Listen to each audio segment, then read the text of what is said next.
All right, let's call this meeting to order, please. Public meeting statement pursuant with the requirements of the Open Public Meetings Act.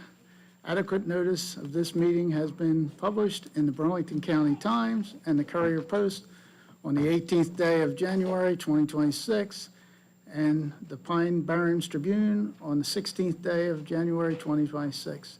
Additionally, posted on the official bulletin board of the Township of Pemberton on the 12th day of January 2026. Those wishing to be notified of changes to the scheduled meetings were notified via email or regular mail. Now let's stand for the Pledge of Allegiance, please.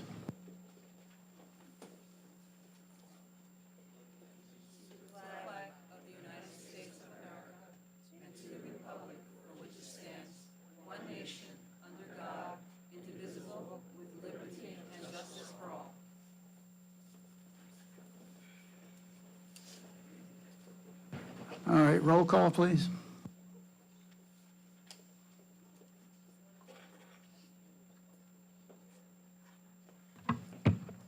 Mr. Dewey, can you hear us?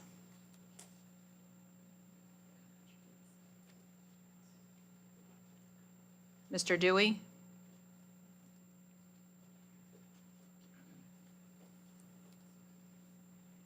I don't know why it's not.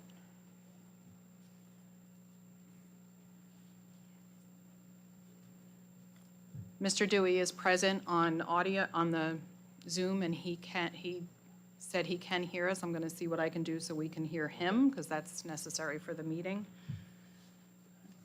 Mr. Doyle? Here. Mr. Harper? Here.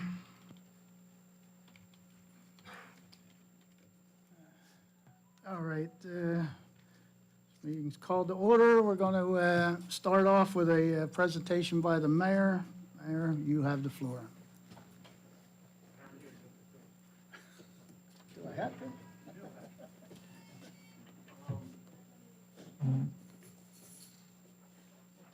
How's everybody doing? Hey. You warming up? Is warming up there for you? Tonight we're going to recognize a long-term resident business owner who unfortunately is retiring and shutting down a business that's very, very vital to me because I use his services quite often because I'm in trouble a lot. And that's Walker's Flowers. I don't know. Well, you bring your entire family with you if you'd like. Come on.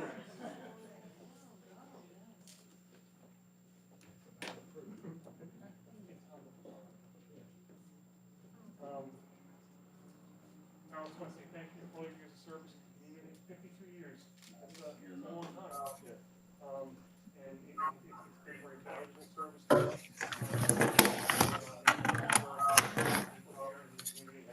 This is Over the years. Thank you. And on behalf of the township, I'd like to present you with this certificate of appreciation. And it reads, for 52 years of dedicated service to the township of Pemberton, through your work as our local florist, we thank you for your creativity, care, and commitment during our most meaningful moments. As you retire, we thank you for the beauty you have brought to Pemberton Township and wish you happiness and fulfillment in the years ahead. she said she's hearing us now. Thank you very much for your service.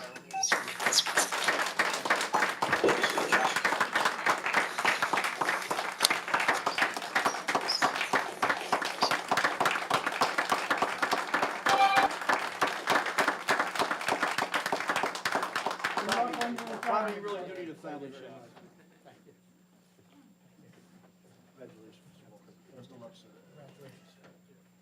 Congratulations, thank you.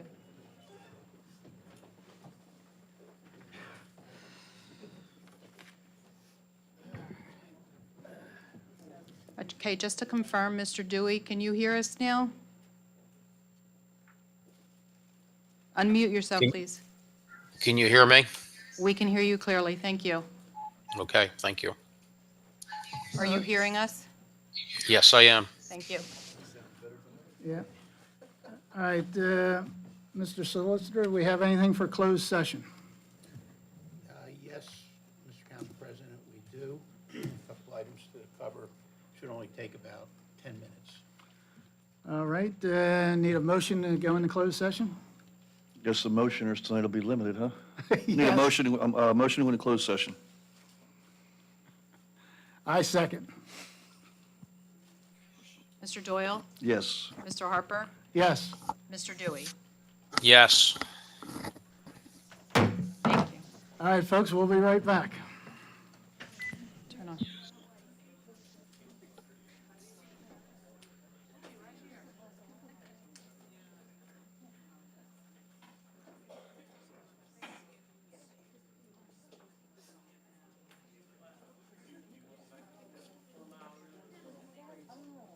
Hi guys. Good evening, my members of the council. My name is Kalina and I'm from Girl Scouts Troop 21072. We are currently selling Girl Scout cookies now through March 15th, and we truly appreciate any support you give. Thank you for supporting my Girl Scout troop over the years, and because of this community, I've been able to grow, learn leadership skills, and make lifelong memories. And this year is especially meaningful to us because it's our last year selling cookies. Our troop has been selling cookies together for 13 years, and this season marks the end of our incredible journey. And all proceeds of our cookie sales is going to go towards supporting our final trip together to Iceland and Switzerland. And celebrating, celebrating everything we've accomplished as a troop. And yeah, thank you again for your continued support. And we're selling over here. If you want to buy a little box over.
like to see you at ShopRite. Have a list of people that I see at ShopRite. The right list. You want to vote? I see you there a couple times. I always see people from ShopRite. I didn't see people from Brownsville and Medford ShopRite. Yeah.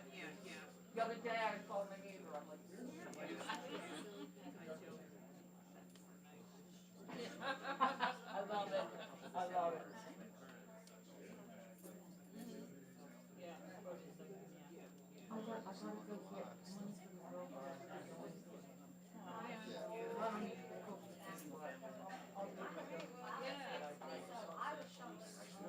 Read this. Read this. Read that. Oh, okay. Hey, how are you?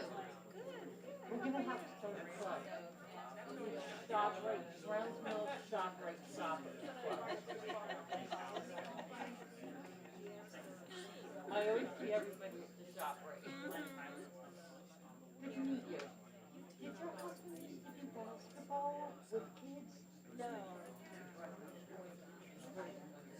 Did you read what it said? Hasn't had one to my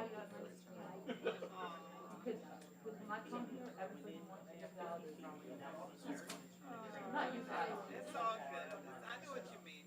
Yeah, good to see you. I'm right here. Okay.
I know, we can go and go.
It's on the first floor.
Yeah.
Shane, the guy that was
All right, we're going to call the meeting back to order. Sorry it took so long. There'll be no formal action taken as part of the closed session.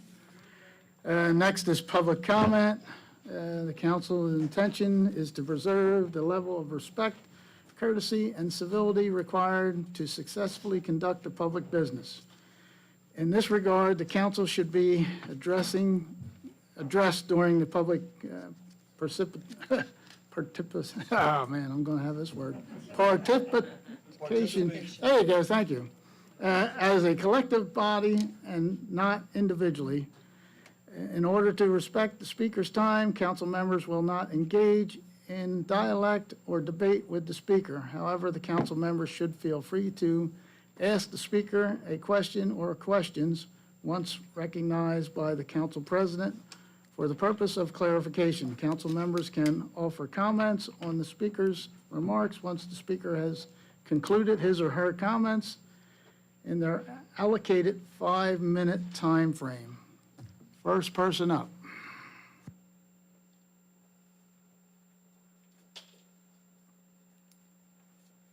Good evening, everybody. Michael Salka, 92 Scrapetown Road. So last meeting got me thinking when Mr. Dewey was asking about a shovel that was purchased through Amazon. So I did a bunch of Oprahs and kind of opened my eyes to how this town works and whether it's incompetence or just laziness in government employees. First, you have a purchasing manual. There's no signed acknowledgments of anybody who is supposed to be using it, that they've actually read it and they actually understand it and that they agreed to it. in that purchasing manual, you talk about purchasing cards. There are 3 purchasing cards. In part of my Oprahs, I asked for statements for the 2025 for those cards. I received about 3 months' worth of 2 of them. The third one, I received nothing. And that should be like a 5-minute lookup where you go into the account and you download the statements. But for some reason, it's going to take a lot longer. The purchasing manual says there is supposed to be training completion record, assigned contract of understanding for the purchase cards to make sure they understand what misuse is. I was told it's in their personnel files. Well, let me see it. Let me see that they actually signed it, so that when I see the statements, I can see what was personal use, because in the 3 months of statements I did receive, I see purchases at Wegmans, I see purchases for gift cards. Oh, by the way, the purchasing manual says purchase cards are for emergency purchases only. I didn't know gift cards were emergency purchases. Next, the Amazon account. There's no written policy on how it's being used, or who can use it, or what can be spent on it, because it looks like you can buy anything on it. There's about 25 authorized requisitioners and 3 approvers. So in this building, you have 25 people who can go onto that account and put in requests to buy stuff. Some of that stuff is kind of interesting. A 75-inch color smartboard TV, where is that thing? A mini split air conditioning system, where has that been installed? An iPad and other Apple equipment. A whole bunch of 650-pound limit office chairs. What are capital expenses? Corporations have capital expenses. Do you do capital expenses? What do you consider capital expenses? The purchasing manual talks about that requires an asset inventory number for certain things. What certain things require asset inventory numbers? It doesn't say. It's not detailed enough. When was the last inventory completed? Oh, the procurement cards are not reconciled with anything. And if you can't get the statements, I don't know how you can reconcile it with the purchase orders and the payments. You only have 2 qualified purchasing agents. So I don't know how all this gets done with only those 2, and I don't even see their names on most of this stuff anywhere.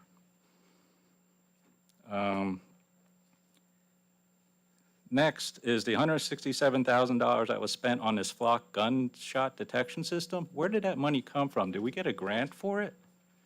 Or did we spend it out of our budget? If we got a grant, did the grant cover the whole amount, or did we spend taxpayer money on a system that nobody really needs or wants? And what have we gotten out of it since it's been installed? Back to some expenses. Why are we paying Comcast, Xfinity, whatever it is, monthly charges for the concession stand, for the beach, whatever building that is, when it's only open like 3 months of the year? Why are we paying for the whole year? Does anybody actually look at how do we cut some costs?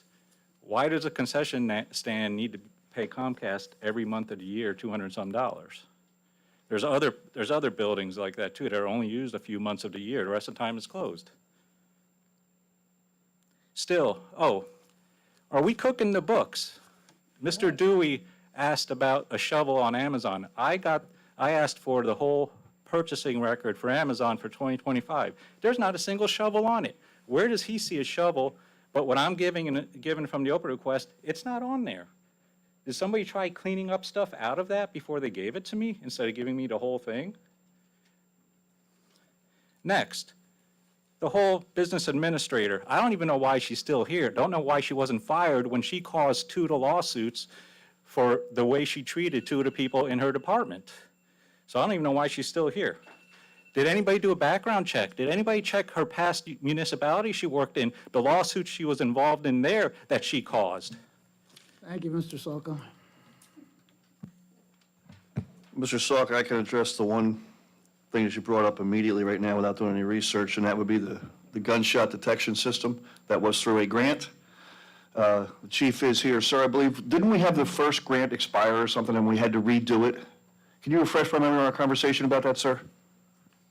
No, it was actually just the first vendor was unable to complete it, so we had to go with an alternate vendor. But that was 100% grant money, no taxpayer money was used, right? That's correct. And a gunshot detection system will be, it's like car insurance. It's something you have, but you hope to God you never have to use it, right? I hope not, absolutely. Thank you.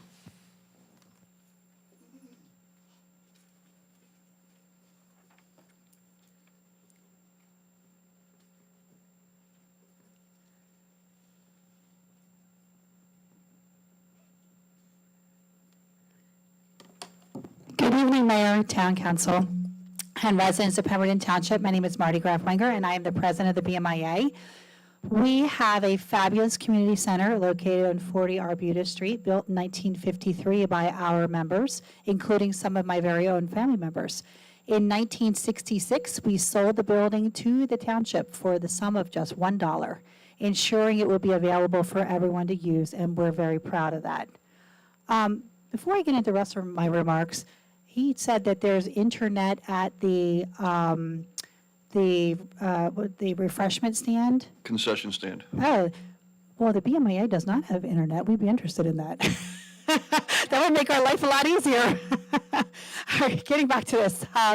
Before we had our building, we met at the Canoe Club, which was in need of repair back in 1919, prompting the BMIA to establish our own space.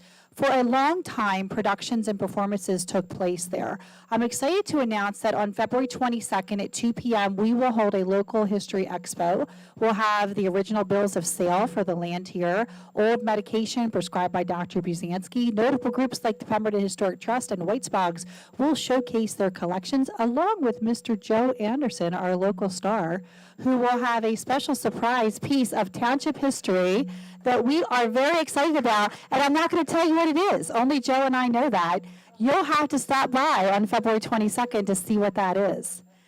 We would also like to thank the mayor for meeting with us about our wish list, and we appreciate his time and support. While we know that our requests are ambitious, we've spent 106 years working hard for the community, and we feel like we're just getting started. So I do want you to mark your calendars for our Valentine's Day karaoke on February 6th at 7 p.m. This event is free for everyone, and members will enjoy free food and a chance to win our fabulous door prize basket. Membership is only $15 for individuals and $20 for families, so it's a great time to join if you haven't already. Also, our Mardi Gras karaoke is on March 6th at 7 p.m. Everyone is welcome, and we'll have masquerade mask and beads, and again, it's a free event with great fun. On March 22nd at 2 p.m., we'll have our annual Coffee with a Cop featuring Police Chief Glass. Join us for fabulous coffee, pastries, and a chance to engage in a Q&A session. This is a wonderful opportunity to connect with our local law enforcement and discuss any community concerns you may have. Don't forget about our brunch with the Easter Bunny on March 28th at 10 a.m. We'll serve pancakes and breakfast items, and the Easter Bunny will be there for photos. We are in search of businesses to donate Easter baskets for this event. As a 501c3 nonprofit organization, any donations are tax deductible. We would like to give an Easter basket to every child. So if you're a business in town and can donate a basket, we'd be happy to place your name on each one. I am working on visiting each business to ask for help, but you can always reach me at 609-388-1305 via call or text, or email me at bmiorg@gmail.com. Any support would be greatly appreciated, and we would be sure to let our brunch attendees know of your generosity. Lastly, we are collecting Make It Again meals at our membership meetings. Feel free to take a recipe from one of our tables. I also have recipe cards with me tonight. You can build a meal bag and drop it off to one of our events, and your contributions will help us support those in need. So I do have tickets with me for the Easter brunch, and of course I have membership cards if you'd like to do a membership tonight, and then I have the meal cards all with me tonight if anyone needs those. I'd also like to say thank you to Public Works for taking down the tree at our triangle, which is on the corner of Clubhouse and West Lake Shore Drive. That is a triangle that we have adopted. And they also put us on the list for their mulch. Mr. Alex Costa, who is our recording secretary, put in that request. They've already been out there to take down the tree, and I think that's great, and I love the sign. All right, well, have a wonderful night, everybody. Thank you, Marty.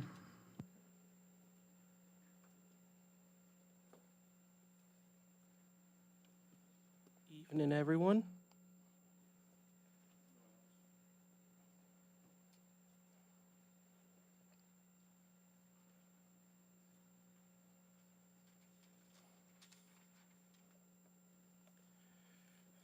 All right, my name's Alexander Costa, 2950 Route 70.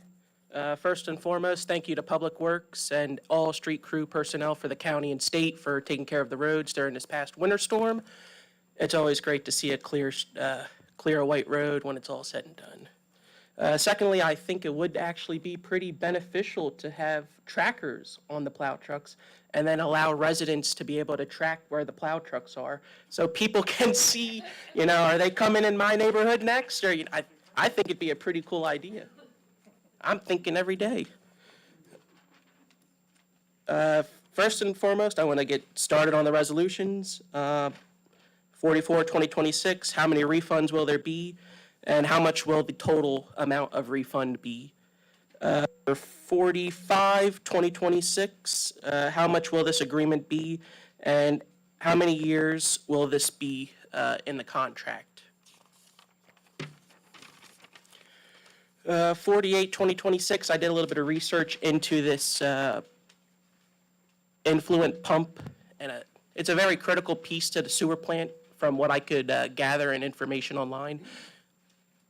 I think it's important that we get it done. I will be open requesting the work forms when it's all, when it starts the progress, to track the progress. 49, 2026, my question is, will the funds go into the police department? And if so, how will the police department plan to apply these funds? For 50, 2026, my question is, why are we rejecting this grant? As I went back into the minutes and I saw that it passed 5-0. So what changed and why are we rejecting it a year and a half later after it passed 5-0? For 50, my question for 51, 2026 is, does that coincide with 48, 2026, or is this just for general emergency repairs? And how much will the contract be? For 52, 2026, my question is, for the Fifth Amendment Agreement, will we be getting a grocery store? And when will construction begin for this project? Harry, as you can see, I got a lot of notes. For 53, 2026, my question is, how much acreage will we be preserving with this farm preservation deal that's going to happen? For 54, 2026, how much will the contract be with environmental resolutions be? For 55, 2026, your Pemberton Borough agreement with the fire company, I think now this will be covering the West End, correct? I think it's important that we have the West End covered, but if they're going to be showing up to, a house fire, as one councilman so famously said at the last meeting, they should show up with water in the truck and, not be scrambling around with, looking for water. It's just common sense. Take it with a grain of salt. For 56, 2026, this is a big no for me. I clearly remember Dan, and Dan was very strong about this. Even Harry, you were very strong about this too, Harry. We could fix the sections that needed to be fixed. Why do we have to rip up all this fencing and spend $168,000? This is a lot of money. People work hard in this town for their money. Why are we having to rip up perfectly good fence when we have just sections that need to be replaced? And if you get sponsorships, then you just put the banners over the sections and nobody knows it's been replaced or what it looks like. That's my thought. For 57, 2026, my question is, how much is the sewer agreement between the MUA and Pemberton Township? And how long will this mutual agreement be between the sewer department and Mount Pemberton? And you know how we are on the bill list. How much is the bill list for this session? And for the last one, 58, 2026, whoever you pick to fill the seat, please make sure that they are ready for the next 3 years of emails and dealing with me. All right? Thank you, guys, and I'm ready for my answers. Can I start here? Sure. Sure, yeah. Your total bill list is 5.7 million. However, 3 million of that's going to the Board of Ed, and 1.75 million of that is going to the county. So out of 5.7 million, 4.7 is paying taxes. Okay. Okay?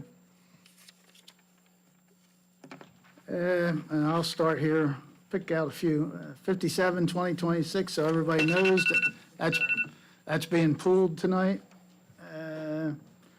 56, the reason we went ahead with this contract is intact, a large portion of that is grant money, and we did not want to hurt the baseball program from playing baseball this spring. We couldn't, we're replacing these things entirely. They wear out, the posts get damaged and stuff, so for insurance purposes, it's better to replace the whole thing and get it taken care of. If we'd have sent it back out to bid again, it wouldn't have been done in time for the ball teams to, get the benefit of it this year. We are working on a next round of grants to improve another one of the ball fields and put a batting cage in. Again, a large portion of it's going to be grant money, and we're going to try to do as little with township money as we can. Going up the list to the Borough Fire Department. I'm going to stand on this one right here. The mayor and I received some emails from the borough fire chief, the township fire chief, disputing what was said at this last meeting. I'm not going to dwell on it, but I have, to take their official reports that the fire was put out, there was water on the fire truck at the time, and then they backed up to the fire hydrant and refilled the truck. And it was not a house fire, it was a chicken coop fire. So I can only go on what the two chiefs sent the mayor and I, and I was not there, so I cannot say any more than that about that issue. Let's go up the list here. 54, you had a question on that one? Yeah, how much the contract was. $6,650. 53, how much acreage? It didn't say how many acres on there, did it? Just gives a lot in block. I have it written somewhere. Pat, do you remember how much that was? Okay, Pat will answer that question later on. Thank you, Pat, for that. The maintenance contract 51, that's just to get emergencies taken care of. There's no cost to it until somebody comes out to do emergency work. It fast tracks, if the DPW needs somebody out there right away to work on something, they already have a list of approved bidders. So there's no cost at this time until they actually come out and do work. The EV charger, yes, that was approved 18 to 20 months ago. We got a notice that we hadn't spent the money yet. When we did a just initial analysis of it, it was going to cost us $25,000 to $35,000, I believe, to put that charger in, and we were only getting $6,500. So we decided to give it back to the state and not do it. Okay? What else? Which other ones? I can't keep I was track. confused about his question on number, for 44, the total amount of the refunds, it's right there, $1,035. Yep. You had asked what the total was. How many people were getting it? Oh, I think 1, that, I 2, think it was 3, like 4, 5, 6, 7. There you 7. go. Yep. Okay. All right. Is that it, Alex? Yeah, that's it. All right, thank you very much for your time and consideration. And thank you for giving me the number. On to the next person.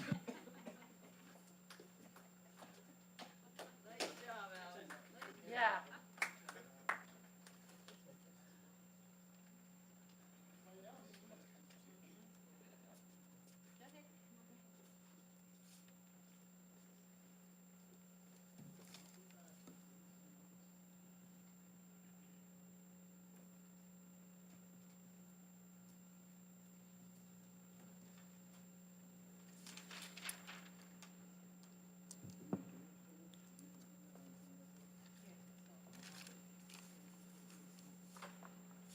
Pat, 3317 Birmingham Road.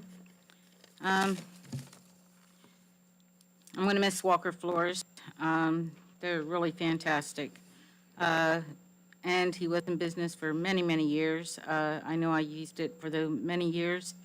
And being that we're going to lose our town florist, I'm just wondering if maybe the township is taking into consideration, maybe getting a business in to become our new florist, because I can't imagine town without one. That being said, I'm wondering how the master plan is going. Do we have any updates on the master plan? And then I want to voice my concerns on some of these items that are in the resolution. I wrote them down. 46, 2026, 47, 2026. This PACE analytical service for lab testing done on the service or on the sewer system. I looked up PACE. They're only got a 2.2 star rating, but they're mainly for environmental disasters, Legionella outbreak, emergency services. What's actually going on at our sewage plant? Should I be concerned, being that it's in my backyard? Also, this Eurofin environmental for the water testing, they actually have 5 stars if we're using the one in Marlton. But they also do biological assessments of the water, product chemistry, environmental safety. Should we be concerned about what's going on with our water? It's kind of frightening. Every single meeting, I see things having to do with the water and sewage on the bill list every single council meeting. The MUA was dissolved somewhere around October the 3rd of 2019. I mean, did they do no work on it whatsoever under the previous council? I mean, I know you guys weren't sitting up there at the time that our sewage plant and our water facilities went to crap. But, I mean, and there's not much that, you know, you've only actually all been here for a year. So it's a lot to expect for you guys to jump on. But it's really raising concerns when you see that the water and sewage plant has got to be continually worked on. We're setting up an emergency backup system on, you know, repair guy on another resolution. The one that you brought up for the just in case, the contract, 51-2026. So is there something, you know, you mentioned transparency. Is there something going on at the sewage plant and or with the water services that are causing us to have to spend, like in this one alone, it's $82,700 that the people need to be concerned about? It kind of scares me when I see it on there every single time. I heard you were pulling the agreement with Mount Holly, so I'm waiting to see when that comes out. Another thing I wanted to mention was for the BA, can we look into what the township is spending on for Comcast for all over Pemberton Township? Because, you know, it might be just $200 a month, but that equals up to $2,400 a year. And why a commission stand, you know, needs Comcast? I think that's ridiculous. The money would be better spent at the BMIA, and you'd be surprised how far that service reaches out to. You know, whereas if BMIA had it, then the concession stand could have access to it during those times that they need it. And that's all my questions and concerns, if you have any answers for me. Yes, Patty, if you, on the 46 and 47, those are just annual contracts that we sign for testing. You know, they have to do testing on the water and the sewer output to make sure it's as clean as it has to be going when they discharge it and stuff, and the water testing. These are annual contracts we renew every year. Same with the maintenance contract. It's for, you know, like I said, the fast track if we have repairs. The 148 that we're working on right now was an emergency situation that came up right after Matt and I got in our new positions. And, you know, it's already well underway of being repaired. You know, so, but these things do happen. I mean, it's a very corrosive environment over there at the sewer plant, so they're constantly going to have to be fixing things and, upgrading things, The last report Matt and I got on this emergency repair is that, once these pumps got rebuilt, they'd be good for another 50 years, so, And that one pump, if I may, Sure. that one pump, I believe, was like from the late 70s. That's how long it's been. Yeah, it's an original pump from, at that plant. It is kind of scary considering us out on Birmingham Road with the sewage plant there. I don't know all my neighbors, which is, that's just me liking to keep to myself. But from the ones that I know and that I was close to, Mr. Vollmer, he was my neighbor for a long time. He was a wonderful man, and he actually suffered from ulcerative colitis, Crohn's, like digestive issues. And then now I see my husband having the ulcerative colitis. I was diagnosed years ago with GERD. And now I'm even finding out, like my neighbor that I took care of, he had issues with his gastral system. So I'm curious, I'm thinking about going door to door and asking everybody in Birmingham, are any of you guys having this issue? Because how much of a coincidence is it that so many people just in around my house, where every single one of us have these problems? So it does, I've had my water tested multiple times. They say my water's good. I'm having a super filtration system put on in about another month. We already got it priced and we're going to have that installed. But it just doesn't make sense that so many of us have such severe, and it's not just simple, hey, I've got acid reflux. It's we have severe medical conditions going on Birmingham Road, and it makes me want to keep an eye on what's going on out there at the sewage plant and what's happening with our water. I think everybody in Birmingham should be concerned Well, the one thing I about can it. tell you, Pat, sorry if I may, as being the single closest resident residing to the MUA Yeah, plant, I I can think tell you about with you all the with time. 100% certainty, I have absolutely zero concern about the pumps, because some of the pumps we're speaking of would actually pump the sewage to our location. So if any of those pumps were to go down, we would actually be having less sewage coming to Birmingham to be treated by those pumps going down.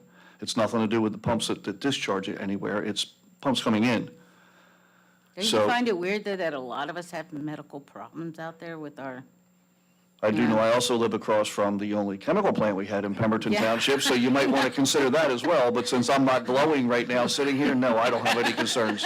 No, I don't. okay. I just thought I'd throw that out there because there's a lot of us that are sick. And the master plan, any word on what's going You'll on with have to that? go to a planning board meeting, because we're waiting to hear about that also. Okay, and I take it once we get it back from the planning board, we're going to jump right on that? I'm not sure that we have to approve it after the planning board approves it. They get the seal of approval, correct? Yeah, yeah. Yep, it's all on the planning board. What was that special deal we gave the warehouse down the street where they had to limit how much, did we ever pull that on them? That, Pilot program? yeah, I don't know if anything, do you have? They got a anything? stay of execution on that. They went to the judge, correct? Got a stay of execution on that, so they're still enjoying the fruits of the previous administration and council's labors. okay, thank you very much.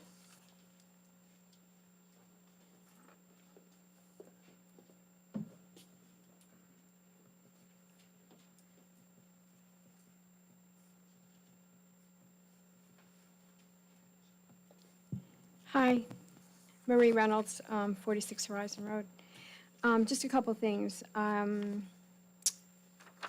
Ordinance for second reading, Ordinance 1, 2026. I don't know if you have cliff notes on this, but is this designed in any way to keep us from the situation that we went through in the past couple of years with the lawsuits? Does this offer us anything that we did not have before that would protect us against all the lawsuits? Okay, all right, if you want to finish first. And just something else that I wanted to say, that regarding that, because I know that we still have a couple of settlements to be made, and we still have a couple of cases that need to be settled out there. And I know that we've had some crazy settlement deals made so far that really bother me and should bother everyone, I think, in a way. But people who are being paid while they're not working for us because they didn't reach the retirement age and we're going to carry them until they reach it or whatever. I don't even know. I don't understand all of the settlement agreements that have been made. But people being paid by 1099 by the township even though they're not working here, and giving them a greater tax break by paying part of their thousands of dollars settlement in 1099. Other people getting promotions and staying on board and can't be fired, and those things smack of a lack of integrity for our township. I'm sorry, they do. For me, they do. Because there are other ways to handle these cases. And personally, my personal opinion, the second time a supervisor spoke with me in the manner that we're being told that they were spoken to, there would be one well-placed kick. And then I would take the assault charge, but I would counter with a suit against that individual. I would not sue the township. I'm sorry. I know these cases have been heard and settled, but I'm sorry. I just don't believe, and I think that all of our employees now and in the future should be well advised that under the New Jersey law against discrimination, if you have a complaint of harassment in the workplace or a hostile work environment, you're recommended to document everything, number one. Number two, you're recommended to report it internally. If that doesn't work for you, and if unfortunately the people who are in charge of our administration are not handling it properly, you go right to the New Jersey Division of Civil Rights or the Equal Employment Opportunity Commission, and an investigation will be launched, and it will be handled at that level. Every employee in our township should be advised that, they should know that, they should have it on their desks at this point, because this is crazy. It didn't have to happen like this. It didn't have to put our county JIF, our all the municipalities in our county, and our taxpayers on the hook for all of this. It just didn't have to happen that way. And I know that we're moving forward, and that's what we should be doing. So I'm going to get off that topic, but I hope that people take note of those other options for handling workplace issues. Number 52, Amendment 52, 2026, I'm grateful to see that moving forward, and I hope that it does tonight. I just want to remind you that the 2018 redevelopment plan recognizes the Town Center Mixed Use District, where that's located, as the Town Center Mixed, it's in the development plan, it's listed as the district that most closely represents the qualities of a town center more than any other area of Browns Mills. And it should be developed in an aesthetically pleasing way to serve as the focal point of the Browns Mills redevelopment area. So I hope that we are true to that in approving this development, and I can't wait for shovels to go in the ground on that project. And salaries and wages for certain employees for the township, ordinance number 5. Can you say at this point what those are, or who those are, or is it an entire list? Yep, that's it. Thank you. Ms. Reynolds, you had inquired with regard to the ordinance amending and supplementing Chapter 34 entitled Officers and Employees, and specifically that ordinance repeals the existing ordinance dealing with defense and indemnification. The replaced ordinance substantively is nearly identical to the verbiage in the previous ordinance. However, the one change would be that it gives the Township Council a little more oversight in determining which cases that the township will provide indemnification, where it can. Statutorily, in some cases, the town is required to provide indemnification such as police officers and so forth. But there may be some calls that the township council can make with regard to allegations that are made, and as to whether they want to classify that as an action that would be indemnifiable. Does it fall within the workings of the employee? Does it rise to the level of outside the scope of employment or outside the scope of their duties? So there are some calls in which the township council would have a little bit greater authority over than what they had in the past. That's the only thing it does. For the most part, it's pretty much the same language as previously. Thank you. Sure.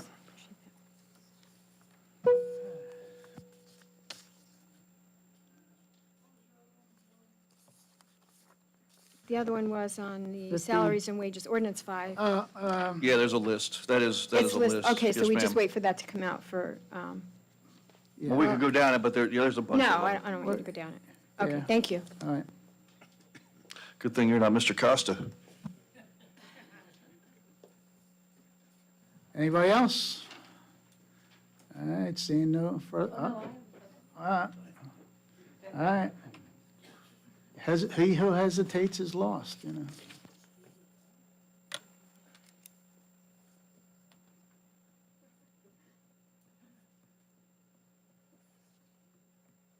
Oh, and one thing if I could touch on it, I'm sorry, Eric, before you start. There's a couple of people who had mentioned the Comcast thing. Mayor, isn't part of Public Works still operating out of the concession stand? I know they used to. They're not any longer? I know there was a short time where Tom had some of the guys working out of there, so that could explain, I'm sorry, I just glanced down and saw it. That could explain some of the Comcast expense that we have for that building. Thank you. So, yeah, I was just chatting with Marty about that, said maybe how close they are, either just a range extender, or even if you need a mesh system, which is pretty cheap, to be able to give the BMAA some access. But also, being on the Business Economic Development Committee, we're also talking about some other things with doing kayaks out there. The company that's coming in, they might need to use some internet to manage their things. I'm just thinking about, I haven't talked about it to anybody because it just came up. As we're going through that kayak rental company, maybe they might be able to help us because they need some internet access. So we might be able to get them to subsidize it. But that's not why I was up here. I just wanted to find out about, Eric Howen, 162 North Pemberton Road. Ordinance 426, 2026. It just says various water utility improvements for a bond ordinance. I'd like to get some specifics on that. What are the improvements? Is it improvements? Sound like an improvement. 4/2026, ordinance for introduction. So it sounds like an improvement, not something new. And it really doesn't give any specifics on it. And that kind of ties into 7/2026. It says various water capital improvements. I'd really just like to get some input on what exactly that is, because this $204,000 figure is kind of curious, because the last time there was going to be a study on whether you could extend or improve the well by the high school, there was supposed to be a investigation on that. That's about the same amount of money, so it's just a curious number. And I think that's really the questions that I had. All right, thank you. Candace, I believe you can answer both of those questions, correct? Yep, so that's a generalization that we use for various improvements. This bond ordinance that's on there for 2026 is the one that we were trying to get passed all through last year. So it is for supplies for the water department, and it would also be for some new Lisbon improvements, phase 1 to be specific. As far as the 204,000, That is money that we received from a redeveloper that we put in a reserve to specifically use towards the project. So it's a fully funded amount of money that will go towards another project that we're doing. And who's the redeveloper? Am I allowed to state that? Yeah, you can say that, yeah. Yeah, it's on the list, we should know. Hovnanian? Oh, how about that? So it is for that area. So then what is that exactly? Can you give me more specifics on what that money is going towards? So that's just the amount that they've given us so far, so it just allows us to start the project. And what is the And project? as part of funding. For, what's the work? I'll let somebody else answer that. Yeah, please. Our engineer can give a, So as part of the K. Hovnanian redevelopment, part of the agreement that was made with the township was that the township was going to extend the existing water main that runs up Arnie's Mount Road onto Fort Dix Road to be a larger water main to help serve that development. So part of that is for that work that needs to be done. It's been split into two phases, but it's basically the upsizing of the existing water main that runs down Arnie's Mount Road onto Fort Dix Road to serve that development.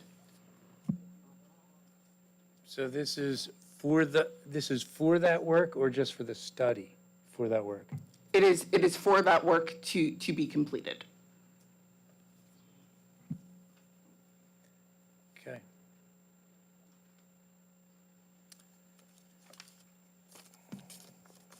Okay, I guess that's it.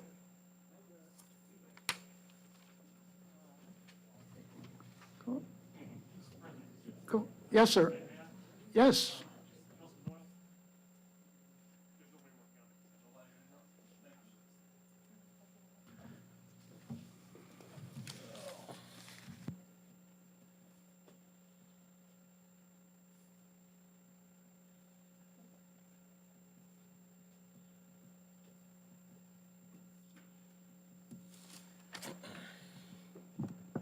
Good evening, everybody. Patrick Giverson, 59B West Hampton Street.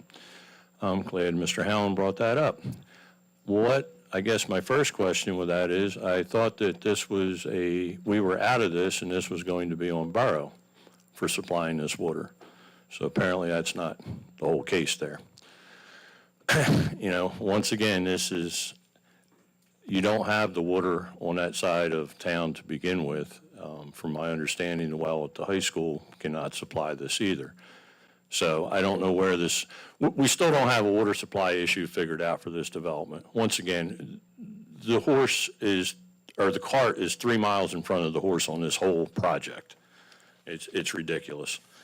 Going back to that with the bond for the $1.6 million or $1.5 million, whatever it was, $1.6 million, does that also tie into this? Because I don't see Mr. Ward here this evening, but I know that he had some issues with this too, and I don't remember the exact numbers that he came up with, but we're spending $1.5 million on New Lisbon water supply for approximately 40 homes or so that are tied into the water there. And that doesn't really seem to be an efficient use of money, $1.5 million for 40 homes. So I'm thinking, once again, not hearing anything more about the Greenberg project with Hovnanian and this $200,000 that's going into it, which was funded, all right? But the point being is, where is this New Lisbon thing going to? I think there's still a lot of future planning that we don't know about that's happening here in this township. And I'd just like some answers on that, if you could.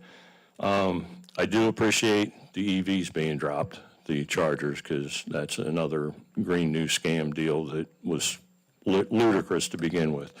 The only thing I would like to realize too, and people to understand this, and the people on YouTube, you mentioned grants a lot. You mentioned a grant about over here, that it's not coming out of the taxpayers. Grants do come from taxes, whether it not be out of the township, whether it be out of the state or the federal or wherever it's coming from. We do pay federal and state taxes here as well.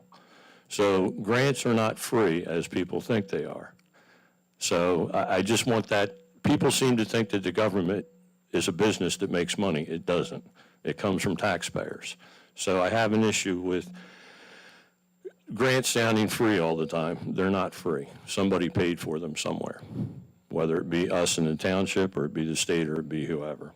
The other thing I seen in here too with the hookups, we're back to a mandatory hookup, and the verbiage in this is very, very, I don't know, open-ended, I would want to say, on that ordinance. It's ordinance, let's see.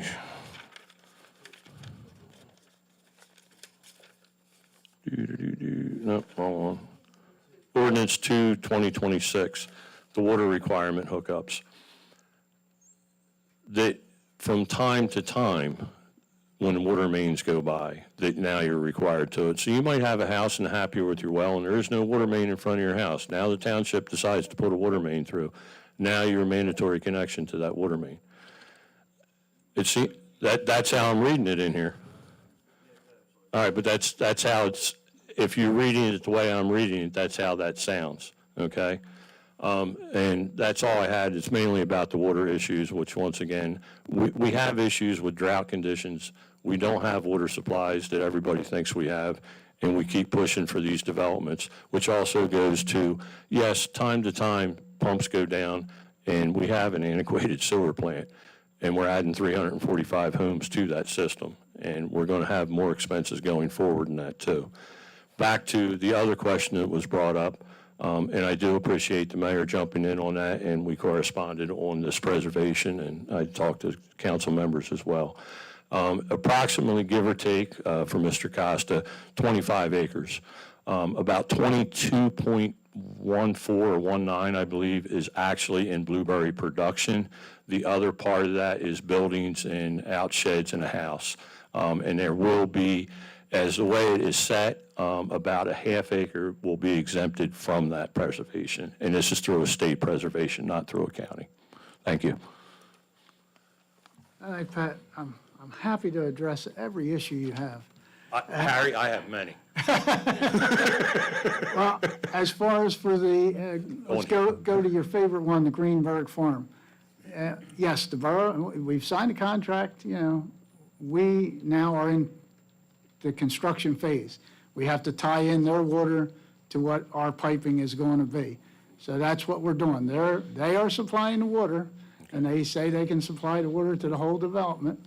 And now we're just starting the construction phase, and that's all that, the one is monies that Greenberg, KHOV has already given to the town to be appropriated to these projects, So it's not us paying out of taxpayer dollars to do this.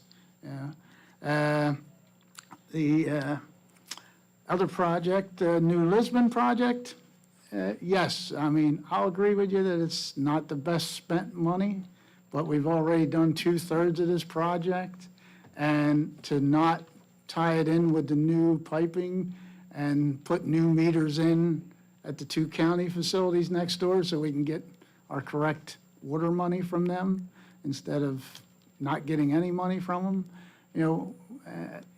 and then further down the road, yes, there may be projects, but, I don't have a crystal ball. I know in the next 3 years that I'm going to be here, I'm going to carefully scrutinize any project that comes across all our desk. I can't guarantee anything, but we do need to finish that project, or we wasted $2 million on the first two phases. And as we agreed before, Harry, too, we both said that we would be a no on anything that extended past the Burlington County College property. That's correct. And I still stand by that, Pat. All right, that's still being stood by, all right. Yeah. Well, and once again, I know that you inherited a lot of what is going on here. Like you said, a previous $2 million had already been spent before anybody was even up there, okay? Right. So I agree with you in that sense. I'm not knocking that theory. It's just, I've seen what's happened with things. You need to look 10 years down the road of what somebody has in mind here. Because, once again, I'm looking at, you're not going to be here forever, I'm not going to be here forever. So, all right, I appreciate that. All right, and as far as that water, it's only for, it was reworded at, some request of Mr. Ward and some other people, that it's only for new construction, those are mandatory hookups. Only new construction will get. Yeah, I believe it also said something in there, Harry, again, for when I read over it said something about if a well went down, and that was accessible there, Yeah. there would be a requirement to tie into it, but then you could only use your well if you wanted to refurbish it for non-potable purposes, basically for landscaping. Right. Right, I see that in there, but being it broke in and it says, it doesn't, and trust me, I just went through a bunch of whereases and therefore it be ordained and everything else the past weekend. So I've had more of this crap than I want to see in my lifetime. And it's just a lot of times it's in the verbiage or the wording, because the next paragraph down under that where I was talking about, it's in the event that a property owner refuses to make a connection or pay such connection fee within the applicable period of time set forth, then a lien will be put against the property. So it's saying property owner refuses to connect. Where they're Right, where required. they're That's where one of the required. two requirements comes in, Yeah. either new construction or your well But it goes doesn't down. have, I think within that phrase, it should have new construction. I know it's redundant, but Yeah. it can be construed that way, reading it, and that's how I read it, because it wasn't in the paragraph prior to I it. understand, yeah. So, all right, thank you. No problem. I know there's Big Joe, come on up.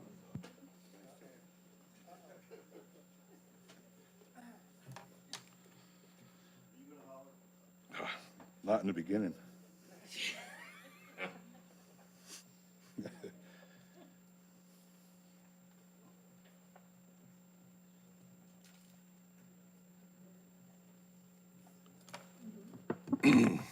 I want to touch on something that Mike had said. I'm not too thrilled either about people suing this township and still working here. And I didn't understand, I didn't know that you still have a lawsuit pending or something, is it? Are you willing to drop that lawsuit now? I mean, you are an administrator. You want townships. I don't know how one has anything to do with the other. Okay, so that's, I'm with township employees still working here with lawsuits, and now we see he's running for, or somebody's running for mayor, had lawsuits against this town. That's, I have a problem with that. That's, you can't continue to go down that road. And, is there anybody here from code enforcement? And what are we going to do about this Acme parking lot? It's just snow covered, ice covered, didn't spend Joe, it. I'm going to step in here for Are they going Harry. to spend a dime? You got to finish asking all your questions Okay. first, then we'll be happy to All right. address them, okay? So are they going to spend any money to clear that parking lot? Or are they allowed to just leave it like that? There's other businesses around town, they're clearing their parking lots, and they don't look like that. The Browns Mills Methodist Church, my sister works there. She spent money on Georgianos or whatever it is, spent money that was hard to spend to have their parking lot cleared. How does the Acme get away with this? Nothing's ever done to the Acme. The place looks like a shithole, to be honest, outside. If you go to the other side of the shopping center where Ollie's is, it looks nice. You drive over towards the Acme. They don't spend a dime. And yet, they just continue to keep going like this. Nobody from this township, you worry about people with tall grass, you bust their balls about high grass and stuff in their yards, but yet we're not doing nothing to the Acme. I will relay it to code enforcement tomorrow. And the other question was on my mind is, do we have a road grader in this town that grades dirt roads? Because I saw one over here at the Touch and Go or the Touch show you had over here with all the cars and brand new road grader over there. Do we have an operator for that road grader? Does that road grader do dirt roads? Because Billy Pittman used to run the dirt grader back to my place, and he used to maintain that road, and then he used to plow it when it snowed once in a while. He'd come back there. Do we have an operator for this road grader? And then the other thing I want to touch on is that everybody's talking about ICE. How does our town, our police chief, mayor, how are we handle if ICE is in Browns Mills? Are we cooperating with them? Are we going to cooperate with them if they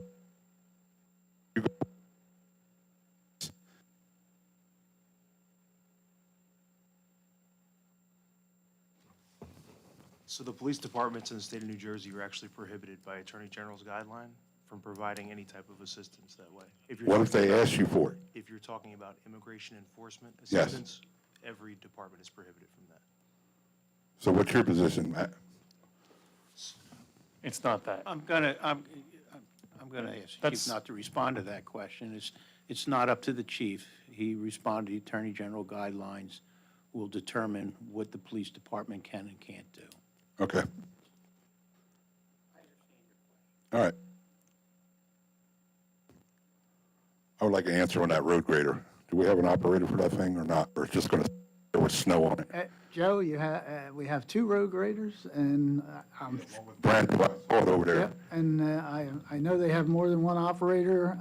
I don't know if they use it for snow or not. I mean, What do we? for grading the dirt roads during the summer months and, yeah. Pasadena Road up to City Line Avenue is a dirt road. Was that plowed with a road grader? For snow, no, I don't. I don't know if they utilize them, Joe, for snow. I don't have an Well, answer they for used to that. in this township. And we don't have a rep here who could answer that question for you tonight from Public Works. We can find these answers out for you, Joe. I mean, I know you know the number to Public Works. 'Cause I know. I know you call them. Yeah, I called him. But, I had a problem with him this week, but I lost my cool with him. Called him back the next day and I apologized to Don Kurz. He was very yeah. And I commend you on that. I had an extensive conversation with the 3 Public Works superintendents today, the guys down back, and they were blown away at your apology. And I was like, my hat's off to you for that. so. I'm going to make one comment to you regarding those lawsuits, just in layman's terms, and with all respect to what Mrs. Reynolds had to say as well. You're a big guy, but if you and I are standing toe to toe, okay, I smack you in the face, then I do it again, then I do it again. Is it going to take 4 times before you swing back? I'm just asking a question. It's just rhetorical. It's rhetorical. Understandable? Some people took that much. All right. Thank you, Joe. What are you going to do with this banner right here when you get done with it? Yeah. I want that banner if you decide to get rid of it. We're going to be putting them out for sale, Joe. Yeah, yeah. All right, that it for public comment? What did you say? Hello, Michelle. Oh, hello. Never yelled at me for that, are you? No, I just don't know if I should call you Perry or Mr. Doyle. Perry, I like it, Perry. I already got you down. This is Matt. I'm gonna learn how to say your last name. So, I'm just, give me a minute before you start the timer.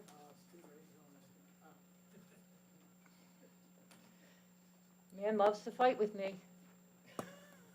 Now, let me see if I can figure out how to get this, okay.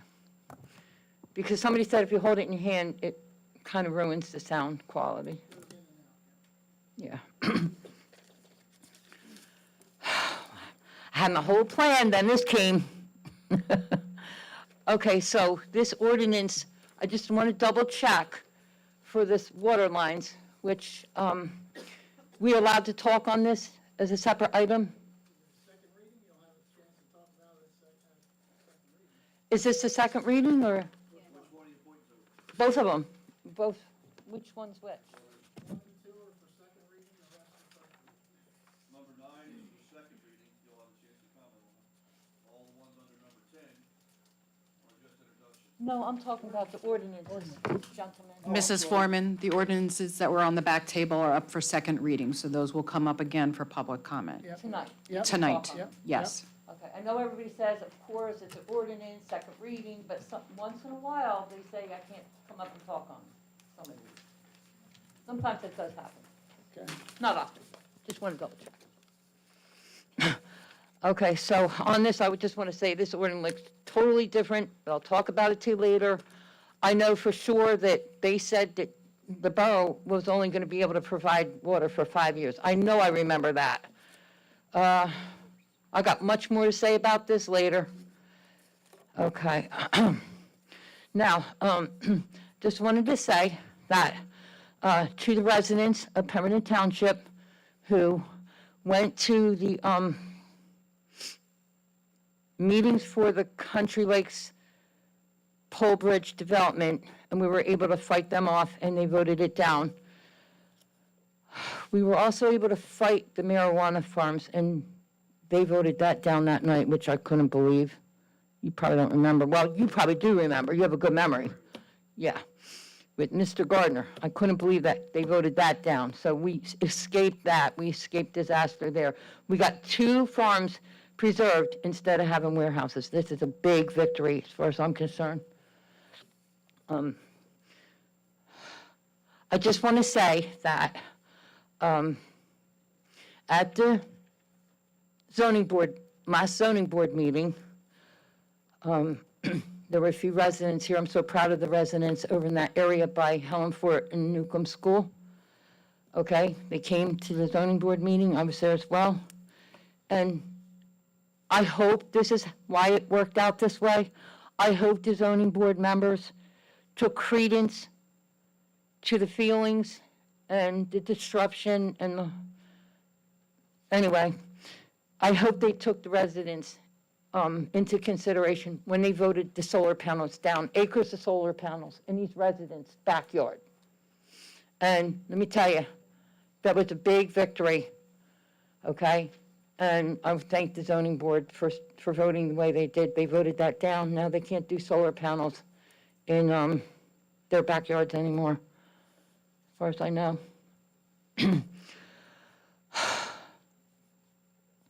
I'd like a couple extra minutes to talk about the video, but we'll worry about that later because I came to this meeting 5 times about that, and I really want to answer tonight. I really do.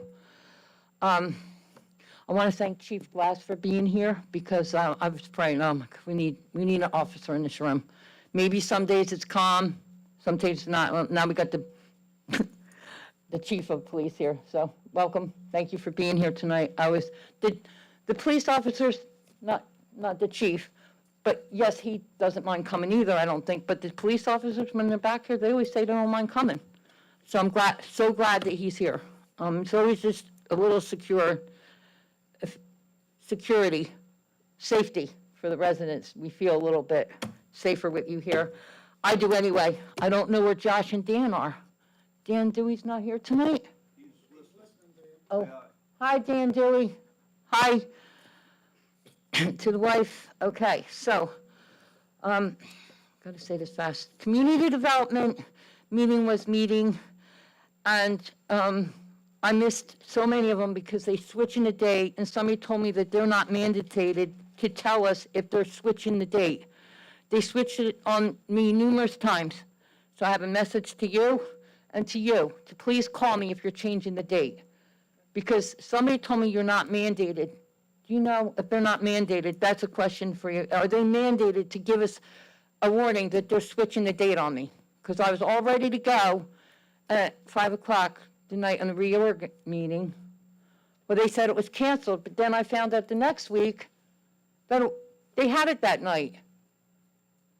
And they didn't have it the night it was scheduled to be. I mean, I'm all over the place. I would like to go there to find out what's going on. The residents, by the way, you want to go to the Economic and Development Committee meetings, you're allowed to go. Now, I'm looking to see, although I know that you said that you would take care of things and you would get me the video and everything, but I need it on record because I'm planning on possibly, if I can't get these, I'm going to look, well, I already looked into it, the Government Records Council, and talk to them about it and see if I can appeal your decision if you're not going to give me the videos. I got them for a year. I know that she said that it took all day for her to do these videos. For 2023, I got 2 videos of each. It probably took a long time. That needs to be invalidated. I know you mentioned it the last time. That's invalidated to me because they never told me that was a problem for me to ask for a year's worth of them. They never told me it was a problem. And I already told, it's invalidated because I already told them at the meeting that, hey, I'll do the Oprah after every month if I have to prevent them from working so hard. And I know me and you we had a battle about this on the phone the first time I got in a fight with you, though. It was kind of fun, but I think I won. No, he thinks he won. I don't want to Now, cut you does- off. Does anybody have an answer from, are you going to provide the video of the meetings? Michelle? Right, but I need to know what's going on with the township. Is Amy going to do them like I request on the Oprah? Is she going to do them or not?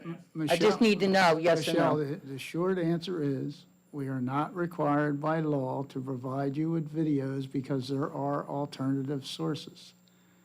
That's the short answer. So did you talk to the council like you said you were going to? All the council said no? No, when I talked to you on the phone that night, I told you I did not talk to them. Yeah, but have you talked to them since? No. Oh, so you promised you would talk to them and, I assumed that when we talked about the dais, that was sufficient. no, you said you would talk to them and get back to me. That I would, and when I talked to you on the phone the night of the 14th, I said that it could not be done because of server space and other alternative means of getting the meeting for YouTube and such. I told you that I would personally download YouTube videos and provide them. I did say that. Okay, I understand that you said that, but when I go to the Government Records Council, I need to have all the facts. So you're saying to me emphatically that no, Amy said that if the council said that she had to do them, that she would do them for me, and you're saying no to me, correct? I'm saying that we are not required by law. No, are you saying, I'm not asking you that. Yes, Is the no. answer no? You're not going to give The them to me? answer You're is gonna- no. There You're not are- going to have her do them? there- So you're going to throw me under the rug There for one are of the alternative employees? And when it's sources. only going to take her 10 extra minutes to do it for me. That's what she said. And you're going to say, we don't care about your feelings, Michelle. We have a million excuses to throw you under the bus and say, we don't care about your feelings. I was told the council was going to, be talked to about this and get a consensus, whether you wanted to, because Amy said if you said, so you're saying you're not going to do it for me? Okay, it's nice to know where I stand with everybody. Thank you. Anyone else for public comment? Seeing none, move on to new business. Oh, here she comes. I wake up. Was waiting for all my.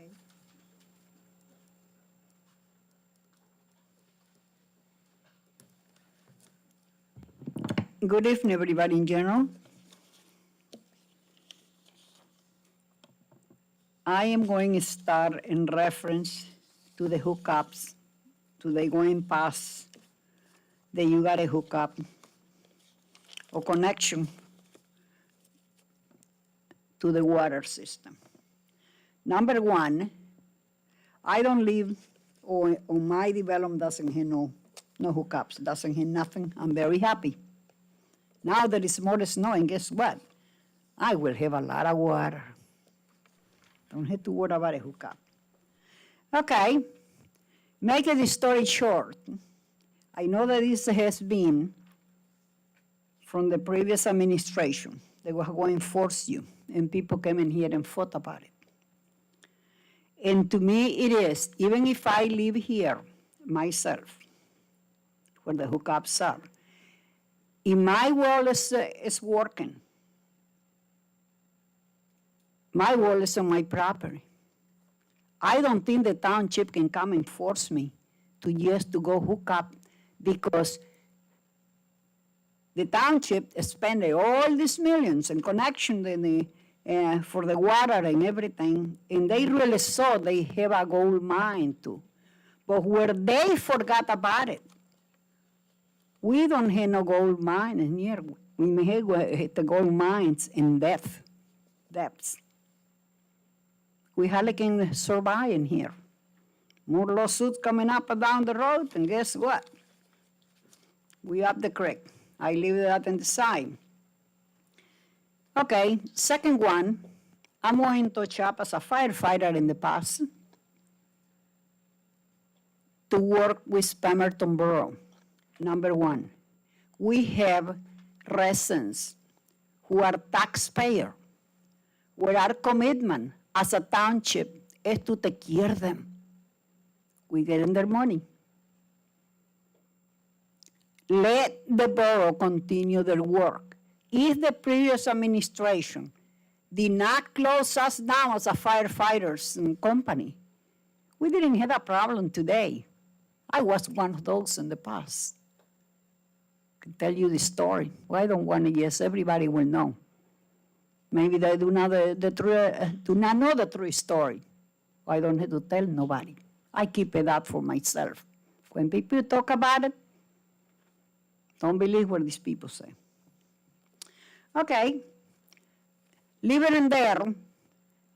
Continue helping Pemberton Borough because for them, that's the only thing. If those houses are burning down, whatever, that way, we don't even have volunteer firefighters in here enough to go fight 64 square miles. What do you think is going to put the fire down in the other side? But you're getting the money out for the taxpayer. I leave it there. I think will be nice in the future, in the old days, every branch for the people who work in this building, on meeting nights, they were here.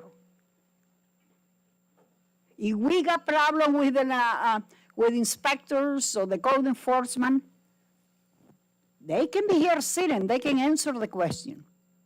But what are we getting from here? Because you guys do not know.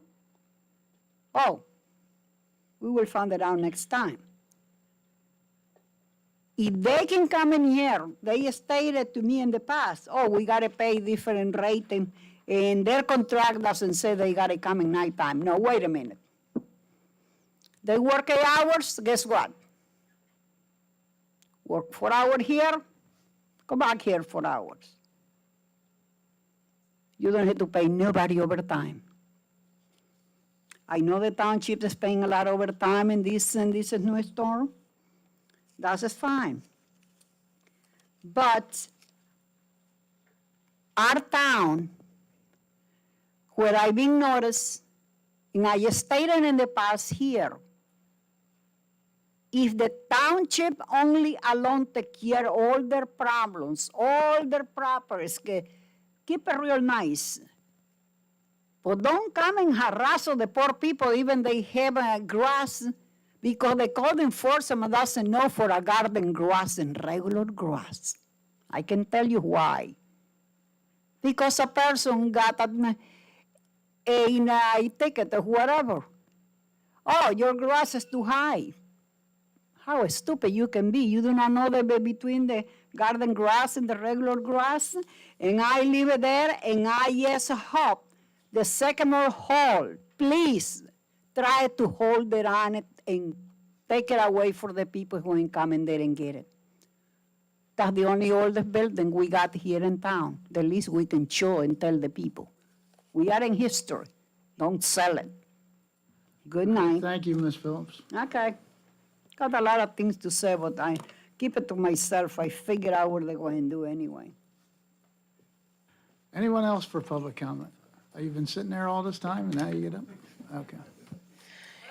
Best for last, right?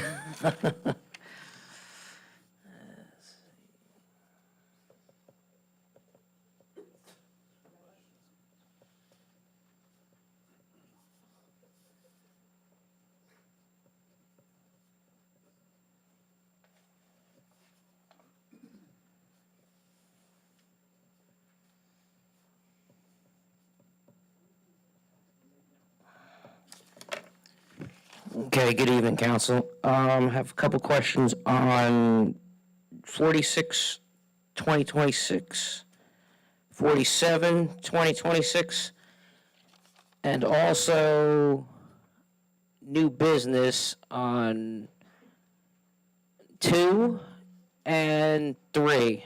I'm going to start with 46, 2026. Analytic services, that's for the testing, I guess, correct, for the sewer. Does Eurofins do the same testing for the water and sewer? Is that all your question? No. And for new business, fire department, a door fob for $9,500. I mean, we can't get that any cheaper than for a door fob. I mean, that seems a little crazy for a door fob for $9,500. And the fire department pump repair on 2 trucks from Blaze Equipment and a total amount of $11,544. Is it cheaper to repair the pumps, or is it just cheaper to buy 2 new fire pumps and call it a day? That's all. Okay, well, on the water contract and the sewer contract, yes, they bid them both ways, and they picked the lowest bidder for each one. So both companies did bid on both, and they picked the lowest bid on each one, okay? For the fire department, the key fobs, it's for 2 fire stations and to supply all the firefighters their fobs and stuff like that, and that was the cheapest bid on that. Same with they're replacing valves on the pumpers, that are leaking. This time of year, you don't want leaky water valves when you're out on a fire call and stuff, because they'll freeze up. So they have to be repaired, and it's not cheap. They also, I believe, got 3 bids on that, and that was the cheapest one. Okay, for a repair on the pump, though, I mean, what's a new fire pump, $5,000-$6,000? Now, these are the pumps that are on the truck themselves. That is probably about $50,000 or more just for the pump itself, Okay. We got, it's a lot cheaper than buying a $1.1 million pumper that we just ordered last year, so. Right, okay, I just think for 46, 2026, and 47, I mean, we're spending the same money. Why couldn't we just do it through the one company? Even if it was $1,000 more for 21 or something. Because they bid them, and they picked out the cheapest price. They both bid on both items, and, one was higher on one was higher. You gotta save $1,000 here and there, wherever you can. It was more than Yeah, $1,000. you gotta pay to play, but you gotta shop around too. I mean, It was sometimes- shopped around, that's what we're saying. they got- Okay, And the thing that's the is, best. it's not like you'd have gotten a cheaper price if both were granted. You'd add the 2 numbers together, so it's put out individually, so the township has the opportunity to save some money, and that's what they Okay. did. All right, thank you, that's all. Okay, thank you. Anyone else for public comment? All right, seeing none, we'll move on to let's see what we got. We got agenda items, consent agenda items. Anybody have anything they want to have removed from the consent agenda? Yes, I'm asking that council removes the January 7th meeting minutes. They were unable to be done prior and get them to council in time for the meeting. They'll be on the next meeting, hopefully. So it'd just be the December 17th then, Amy? Correct. You receive those for review. Anything else that needs to be removed from the consent agenda? As I said earlier, we were pulling 57, 2026. Yeah, if you can hear me, I'd like to talk about, let me see, 52, 2026, 54, 2026, 55, 2026, 56, 26, and 57. Or you're pulling 57, that's okay. The rest of them I'm okay with. So it's 52, 54, and 55, you said? He said 51, 54, 55, No, and 56. I said 52, 54, 55, and 56. Okay. Can we have a motion on that? I guess I will make a motion to approve the consent agenda as amended. I'll second. Mr. Doyle? Yes. Mr. Dewey? Yes. Mr. Harper? Yes. All right, motion carries on those. Danny, feel free to start with 52. Okay. As I said earlier, I'm not too happy with the verbiage in the amendment with the contamination, and I'd like to see it reflect what my opinion is about the prior contamination to us owning the property and the prior owner. And I'd also like to see, that I spoke about earlier, is some type of incentive to be put in there, that if we don't have a grocery store in 24 months, we got to put a number on it, what we want from the developer.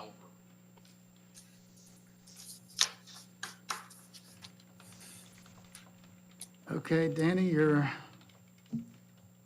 request are so noted. Anything else? What on I that? guess- What's that? Anything else are you talking about on No, the, as far the one we as just that, talked about? as far as 52/2026, yeah, we noted your. Okay. All right, so Uh, we noted it. Are we going to do anything about it? Yeah, we're going to see if there's a motion on it or not. That's what we're going to do about. All right. Is there a motion? I understand where Danny's coming from, but I think we had some discussion in the back on that. And I was satisfied with where our BA has us and our solicitor as far as that goes. And it doesn't apply to the couple changes that we're making in this redevelopment agreement. I think that was already stipulated in the prior agreements. So as far as the couple minor changes that we have here for this fifth redevelopment agreement, I'm going to make a motion to approve 52/2026. And I'll second that motion. Mr. Doyle? Yes. Mr. Harper? Yes. Mr. Dewey? No. Okay, motion carries. Danny, 54/2026.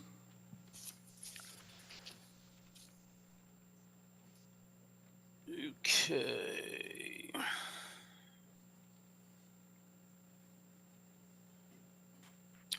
Last year, I don't have my notes with me, but I know this is a emergency plan for the dams in our town. Yep, that's last, right. Last year, we had them all inspected. I never did hear what the outcome was of the dams. And I think, what is this, a state regulation that we have to have a manual in the event that there's a dam failure? Yes, Jennifer's nodding her head. Yes, that's a standard. Okay, so what was the outcome of the inspections that we paid for last year? Mr. Harper, do you mind if I answer the question? Please feel free to go ahead. Mr. Dewey, we inspected the dams. We did not find any issues with the dams. All of our inspection reports get sent to dam safety, and then we get follow-up letters from dam safety. We received the first letter from, I don't recall exactly which dam, Mirror Lake Dam, thank goodness it was in the proposal, basically indicating that they did not have any issues with our inspection report, but that it is required that we update the emergency action plan and operation and maintenance manuals as township officials have changed since the last ones were done. So this proposal is to basically to be in compliance with the requirements of dam safety, and we're anticipating that the other letters, when we receive them for the other dams, following their review of the inspection reports that we submitted, will be the same. So we are just putting all of the updates into one proposal. Okay, and how much is this going to cost us? The amount in the proposal is $6,650. Okay, thank you, Jen. Yep. Any other questions? Nope.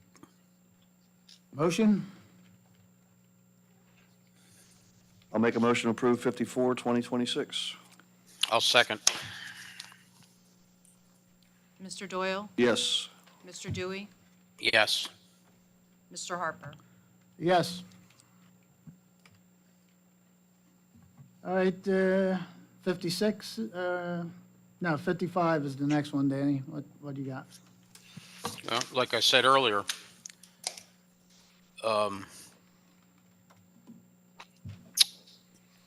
this thing got screwed up way, way before I ever got elected. And I just don't like having our feet held to a fire for service. You know, we signed a mutual agreement through the whole county. And I just, for the life of me, I don't know why that they're not part of the mutual agreement. I'm not happy with some of the people that were involved in this negotiation. They didn't ask the right questions. And I think a better job, and it could have been a cheaper price if it was handled properly. I'm not here to screw anybody out of money, but I just feel that you got a town 1 square mile holding our feet to the fire. I bet you without the proper, what their budget is, I would say that Pemberton Township is probably paying almost their entire budget for the year. And I just think it's unfair the way that we treat our residents with something as expensive as this is. There's got to be some changes because there's people that are running things that are the problem. And we got to straighten the problem out. That's all I got to say. All right, Mr. Doyle. I've tried to weigh both sides of this. I understand where Danny's coming from, but I also back out and I take a look at the map of Pemberton Township, and although I understand the mutual aid thing, I would rather have a company like this in such close proximity, right in the center of the donut hole of the west end of our town, for some incentive to be the first responders for that side of town. My thoughts on that are, yeah, we do have a mutual aid agreement, but Vincenttown is miles away. Fort Dix Base, who absolutely, yes, they always have guys on board. They're there. You're still not getting there quicker than the borough. And average house prices now going up, we're talking $400,000, $450,000. To bring it into perspective, to me, what's that, 20% of the cost of a house, one house? And how many could they potentially save, or have they, I don't want to say save because unfortunately the fire's already started. What percentage of that home are they able to save by being so close? So like I say, I do understand where Danny's coming from, but I personally don't feel like our feet are being held to the fire. I think it's a nominal cost to run, to ask them to help us out in covering 50 or 64 square miles. I'd just like to also add, it's, in my mind, it's like buying insurance. I think all the residents on that side of town and the future residents, because we got 360-some units coming in the next 3 to 5 years, you know, they like to have that peace of mind that the fire department is there, ready to go. And yes, you know, we are financing them. I don't know what percentage we are financing them. I can only go by last year's numbers. We didn't give as much as the borough gave them, but I don't know if that's still the same. You know, so I think it's in the best interest of the taxpayers of this town to have that, you know, fire safety assurance. You know, so. And with that, I'll entertain a motion. Well, I just hope in the future that we have better people negotiating for our taxpayers. People that know what they're doing. So noted. Yeah, okay. I will make a motion to approve 55, 2026. Second motion. Mr. Doyle? Yes. Mr. Harper? Yes. Mr. Dewey? Yes. All right, 56, 2026, Danny? For the life of me, I don't know why we have to spend $168,000, even though it's a grant, And like Pat Giberson said, the money still comes from the taxpayers. You know, we walked that fence isn't in bad shape. One of the comments made by the people, well, everybody's putting up black fence now. So what? It can be repaired a lot cheaper, and then you can take the rest of the money and do what you need to do there to make it an outstanding place. Even if this gets approved tonight, it's not going to be ready for opening day. And I'm a betting man. I'll bet anybody wants to bet. It's a waste of money to do all that fencing when it can be repaired. And how long have they been sitting on this grant, Harry? And now it's down to the wire, and now they want to push it through. I'm not in favor of it. All right, well, it's a 2024 grant, and, you know, we had a meeting about those grants 4 months ago or so to try to clean up these grants as quickly as possible, and they jumped on it. You know, I mean, I didn't get to address that question when Pat brought it up earlier, but yes, yeah, the grants cost taxpayers dollars, but should we not take advantage of the grants and let other towns take advantage of all the grants? They're gonna give No. those grants out whether we get in line or not, so we But should why get our didn't- fair share of it back. Why wasn't it addressed 2 years ago when they got the grant? And it only came up in the last 3 months with the clock running out. I wasn't here 2 years ago, and 4 months ago, you brought it up that we needed to address all these grants and get them straightened out. So now I we're understand. trying to get them straightened out. I understand, but people sat on the grant for 2 years before it was even brought up. And if I wouldn't have asked to have a list of the open grants, nobody would even known it. Yeah, Right? you- This you grant are was correct. sat on for 2 years, and then the clock's running out. We printed the thing, and now it's the top priority. And it's a waste of taxpayers' dollars to do this, just to push it through to get the grant. That's all I got to say. People don't do their job, and nobody's held responsible. Anything else? I understand where Danny's coming from. Believe me, I do. And the same thing Pat said, absolutely. Grant money comes from somewhere. It does come out of our own pockets. I completely concur with him, and I would have stood up and applauded him just to show that I agree with that. But it is nice to know that tax dollars that are being collected by the state, county, wherever it comes from, is coming back to us. So even though it's not free money, at least it's tax money that we're paying out, and it's not going to another township or another jurisdiction. It's coming back to our town. So no, it's not free money. It's your hard-earned money that you're paying regardless. It's just nice to know that for a change, we're on the receiving end. We'll see. But anybody wants to bet me that it's not ready for opening day, I'm in. All right, and with that, I'll entertain a motion.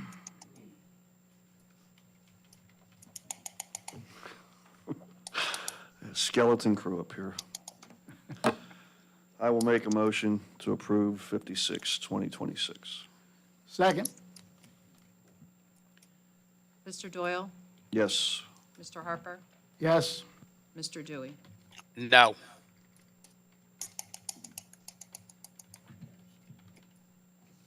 All right, now we'll move on to ordinances to be read for public hearing.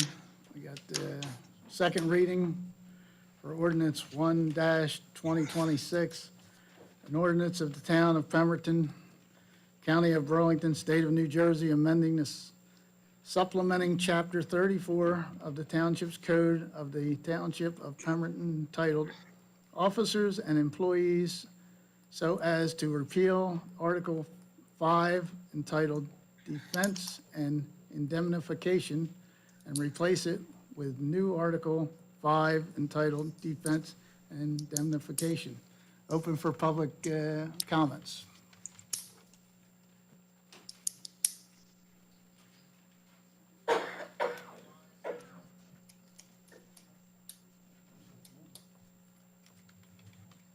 All right, no public comment.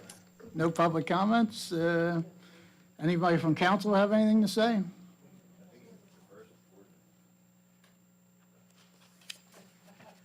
All right, no, nobody has anything to say. I'll entertain a motion. Make a motion to approve ordinance 1, 2026. Second. Mr. Doyle? Yes. Mr. Harper? Yes. Mr. Dewey? Yes.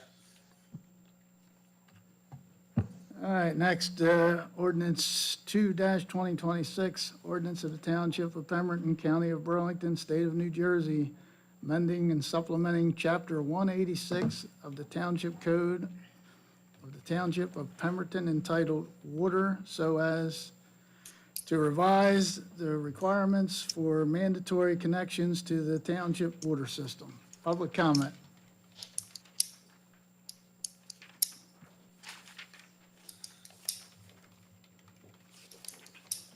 Pat Guthrie, 317 Birmingham. I would just like to repeat what Mr. Giberson had to say as far as the way this reads. It was very confusing to me also. It shows that existing homes, basically, if they want to connect, there's no application fee, but the property owner can submit an application, and then they have a year to complete the application. It just says connection shall only be required where water main is available for the front or side yard of the building. And then, once again, the part that was confusing is where it says, in the event that a property owner refuses to make connection or pay such connection fees with the applicable period of time, basically, there's consequences. Property owners with existing wells may continue to use such wells, but only for potable purposes. It really isn't very clear in here. It's, you know, if I lived right in that area, I would think that I was being forced to hook into the system, and that, yeah, I can keep my well, but I can only use my well to water the grass. I would still be required to hook into the system. Because one of the things that Mr. Councilman Ward had pointed out was, if his well, something happened to it, and it was a simple repair, I would prefer, as someone who has well water and enjoys my well water, to be able to do that repair, not be forced to connect to the system. So the way this reads, it sounds like still, you know, you can't have a well repair guy come out. If something happens with your well, you're going to be forced to hook up. So I think it should be worded more specifically to the point that if you live there and you have a well, you shouldn't be, you can still keep your well. And you should be grandfather claused into that, whether or not it goes down, if you should have the choice to fix your well, or if you want to, hook in. But, you know, it doesn't read that way. It's kind of like legal gibberish. But I just wanted to point that out.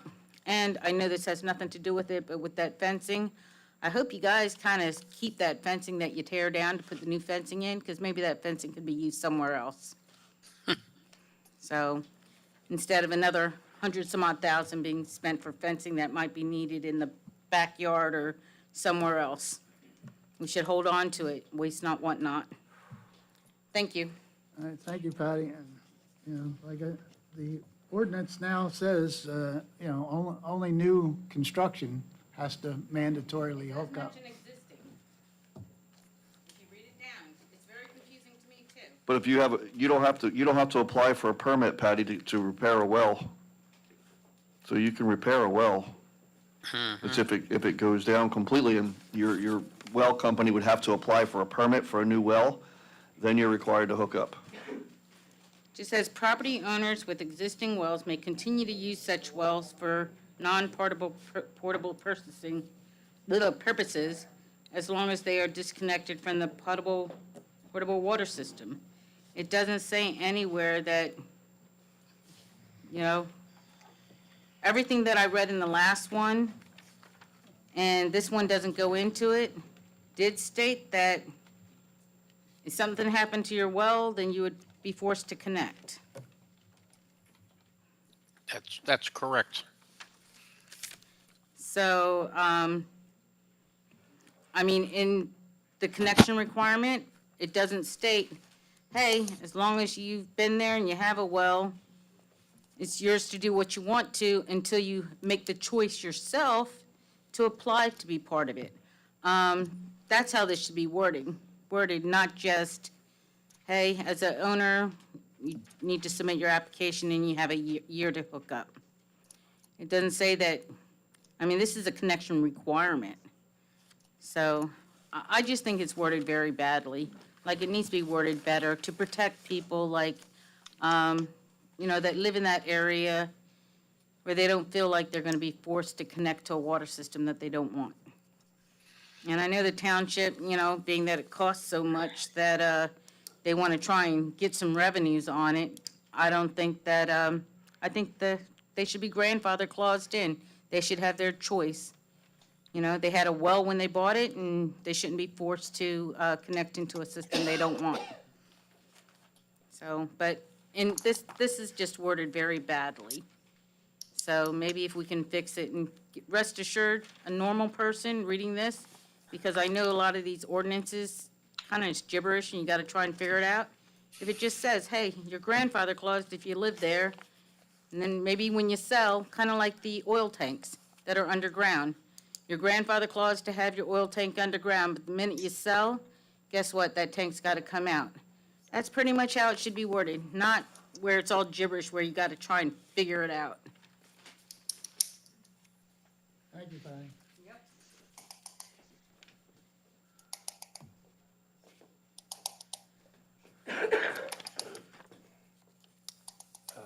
I agree with her. Yeah, I have a well, and I think about repairs, that was brought up at the last meeting when it was first brought up, but there's nothing of that in here. Nothing in here about repairs. I think it is pretty poorly written. Sorry, don't know who wrote it. Sorry. No, don't be sorry. That's fine. That's why you have an opportunity to speak. And if you had 3 different lawyers, you can probably get it worded 4 different ways. That's right, that's right. Okay? In my opinion, it is worded clearly. It only addresses mandatory connections where those connections are required. I might say parenthetically that this ordinance is no different than the ordinance that was previously on the books for which there was no confusion, but it would have required people to connect if they were within 200 feet. This just says you only have to connect if you're new construction. That's all. So if you have a well, you continue to use the well. If you have new construction, it's mandatorily connected. I don't see how any more clear it could be made. So we would it's just disagree. kind of gray, though, because. Gray where? Because it says, let me find it here. There is something else later on I do like, but I'll get to it. Hold on, let me find it. In the event a property owner refuses to make a connection or pay such connection, blah, blah, blah, set forth in this time, no, that's not where it is, sorry. Where was it? So it does say 200 linear feet, and I think, maybe it was Josh Ward that mentioned that he thought it should be 100 feet, that 200 is a little too long. But that doesn't add doesn't any matter. confusion. That has nothing to do with That's the okay. wording of it. That's okay. That's a numerical designation. That's okay, that's All right. okay. So it was always 200 feet. It was already- Almost every municipality is 200 feet. Okay, all right.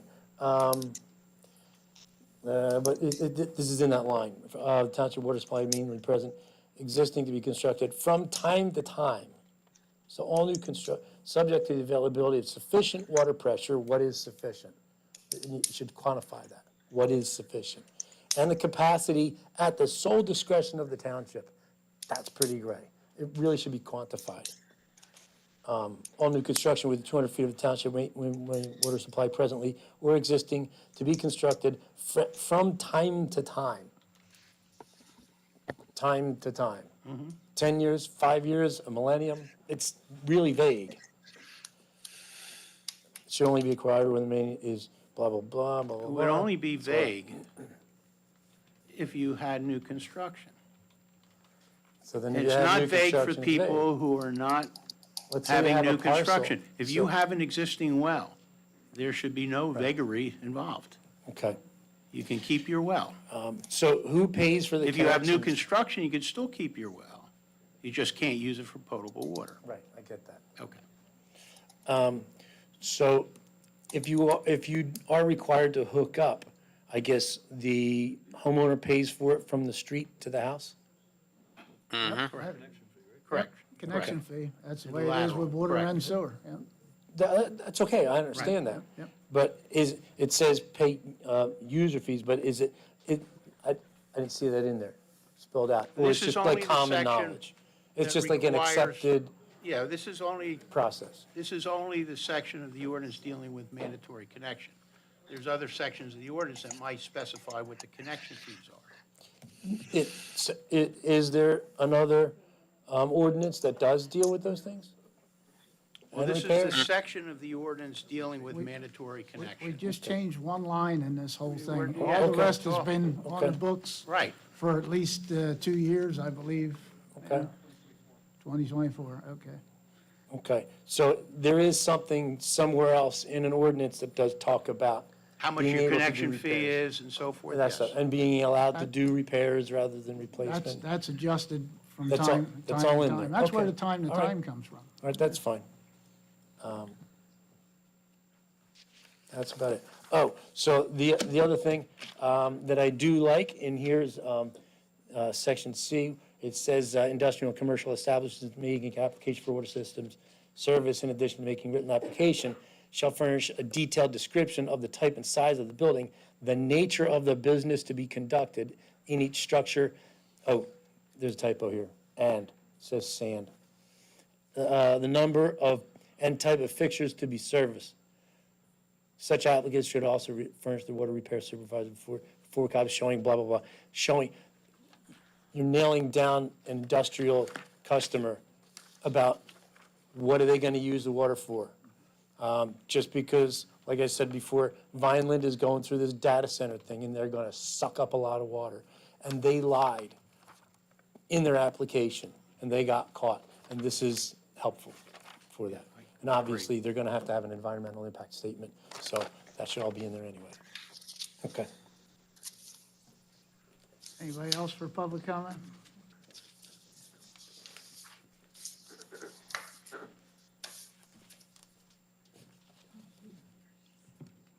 America Phillips, ordinance number 2. I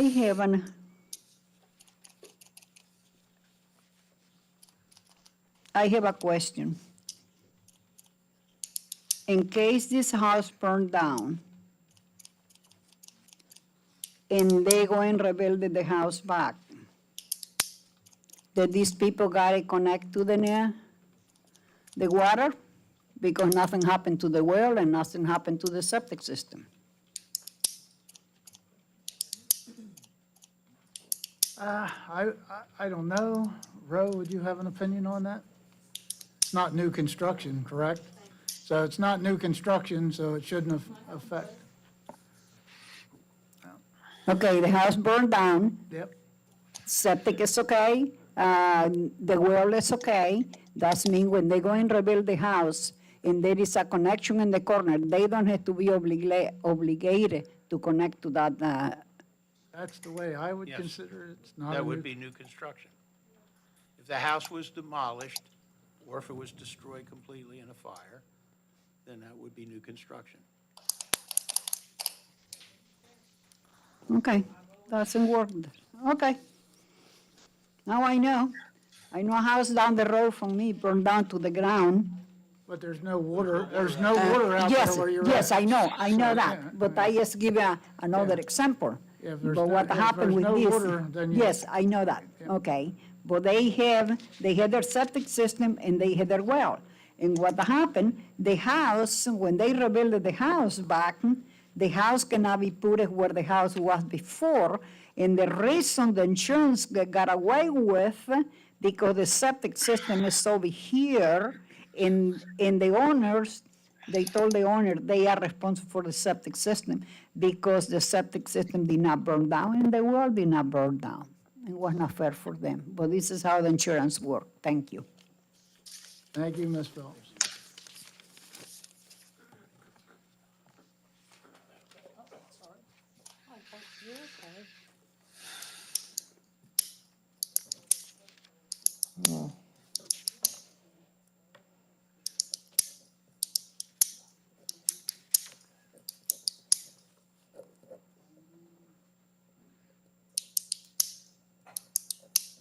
I guess I should say my name again, Michelle Foreman.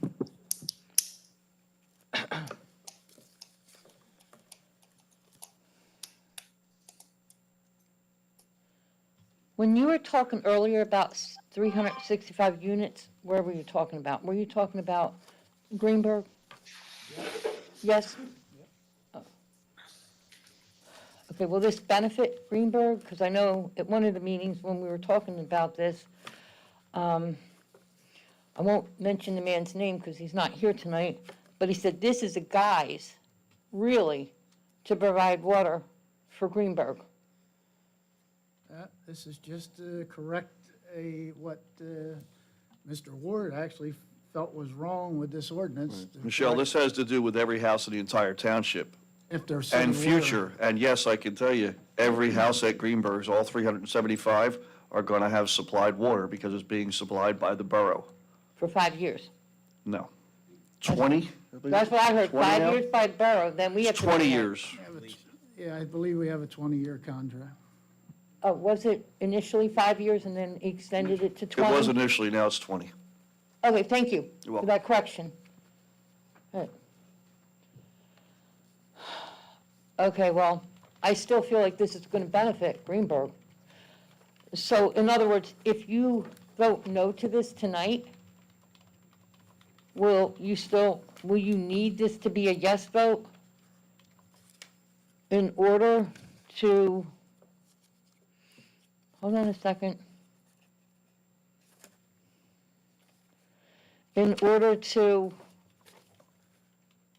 do the various water capital improvements for $200,000 and the $1 million at New Lisbon that you want to spend, that will be up for maybe second reading at a future meeting coming soon. What, if you say, do you need this to go through in order to pass ordinance for 2026? One has nothing to do with the other, Michelle. They're two separate things. One is just water in general for across the entire township. All the houses in Pemberton Township this applies to.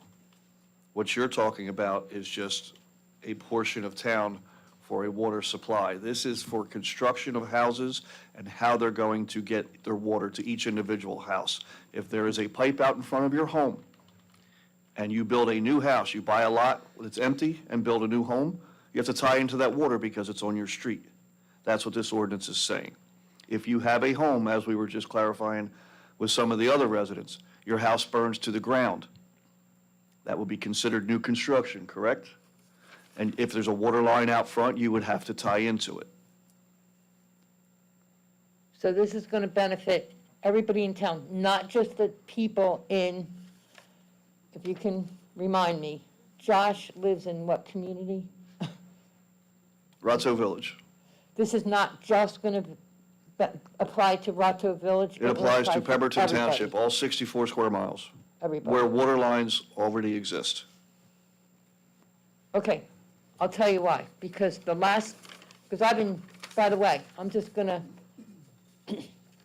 ask this simply because the last meeting, I felt like I was being rushed during ordinance readings. And I want to know if there's a limit to how long I could talk on this ordinance. Because the last time I was told by the last solicitor, Mr. Bear, is during the ordinance, you're not allowed to put time restraints on my talking.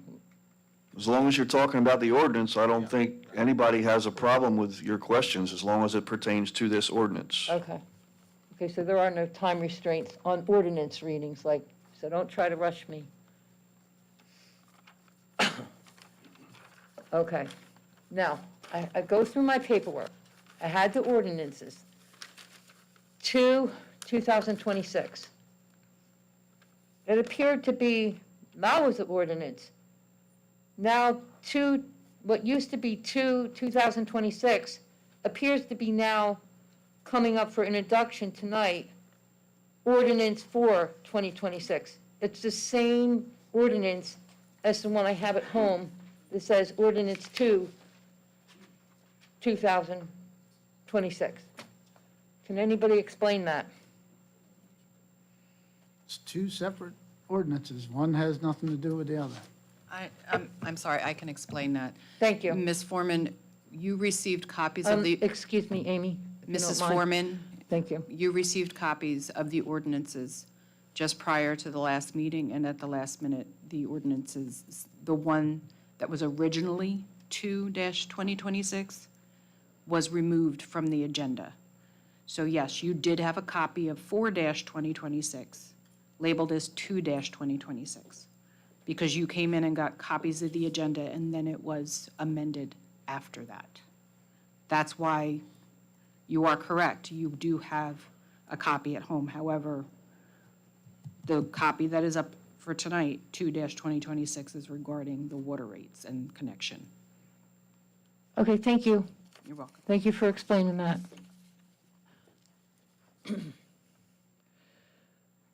At this time, how many residents in this township will this affect? Does anybody have an approximate number of residents that are going to have to be required to have mandatory connections to these lines at this time, the way things are set up right now? At this time, Means that Michelle, we there's have no idea to tell you how many people are going to build houses, how many houses, heaven forbid, are going to burn down and have to be rebuilt where there are existing water lines. So we can't answer that question. Okay. Okay, just want to make sure, what's going on here? Okay. The other thing is,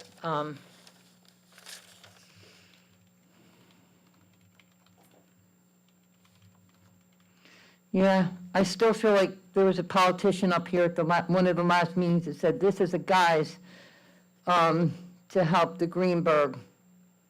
But meanwhile, I'm going to listen to the tapes and I'm going to read the other ordinances. I'm going to study this, because you know I study this stuff. So,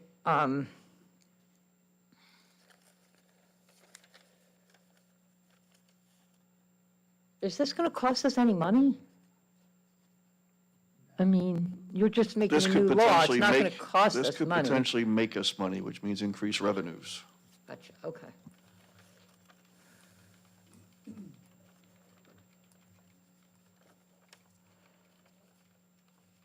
Okay, so if they have to mandatorily hook up to our water system, and it's going to cost them money, and we're going to make money off of them, is that money going to go in the water utility? I don't know how to say this, but budget, jackpot, whatever. Is this money that we're going to get going to stay in the water utility for the public's water repairs for when we have problems? Is it going to stay in this budget for just the water department so that we can have more money in our water utilities? What would that be called? Budget? Okay, thank you. The reason I'm asking, okay, is because when I was listening to the CDs this week, I mean, you'll be surprised, and I'll come back with more details in another meeting, maybe. You'll be surprised at how much money they are taking out of our water utilities for other things that have nothing to do with water. And then when the water utilities have a project, oh, by the way, it's coming up, we need $1 million for this project. Well, where's the money that's going into water utilities going? I asked you all, and I know what you're going to say, and trust me, I'm almost done, this part. I asked you before, because it's coming up next time, and I know you want to shut me up, but just hold on a minute. I can read your mind.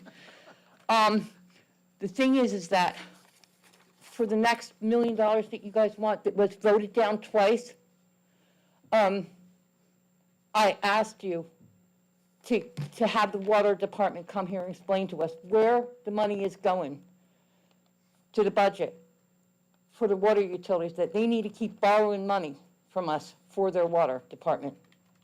And nobody's come back to me for an answer saying where the money's going in the water budget. I'm just saying, I'll be back with you on that. And then, you said you wrote it, but who helped you wrote it? You wrote this ordinance, did you not say that? Yes, I prepared the ordinance, Okay. and it was a revision from the existing ordinance. So when I say I prepared it, the language is identical to the previous ordinance, except it only requires new construction. So the word new and construction is put in there. Okay, I'll have to take a look at that. So, a couple meetings ago, or last meeting, we had talked about, I'm almost done, everybody. We had talked about these water lines, and that's the night Joshua was upset because somebody told him to resign, and then it was in the paper that, whatever, they were upset because he wouldn't vote yes to this ordinance coming up, ordinance for 2026. We're talking about two. Okay. And as Harry advised you, the changes that our lawyer made here were to fix some of the problems that Josh and Danny had with this. Okay, so this is part of the same ordinance that was voted down twice. Or it's a totally different ordinance? The one that was voted down 2 times already has nothing to do with this. Okay, but I'm going to say that the one that we voted down twice, and the residents were very happy about that, is back on the agenda tonight. Even though it was already voted down twice. We didn't like that when the last administration did that, and everybody I talked to so far, we don't like it either. And that's it. Thank you.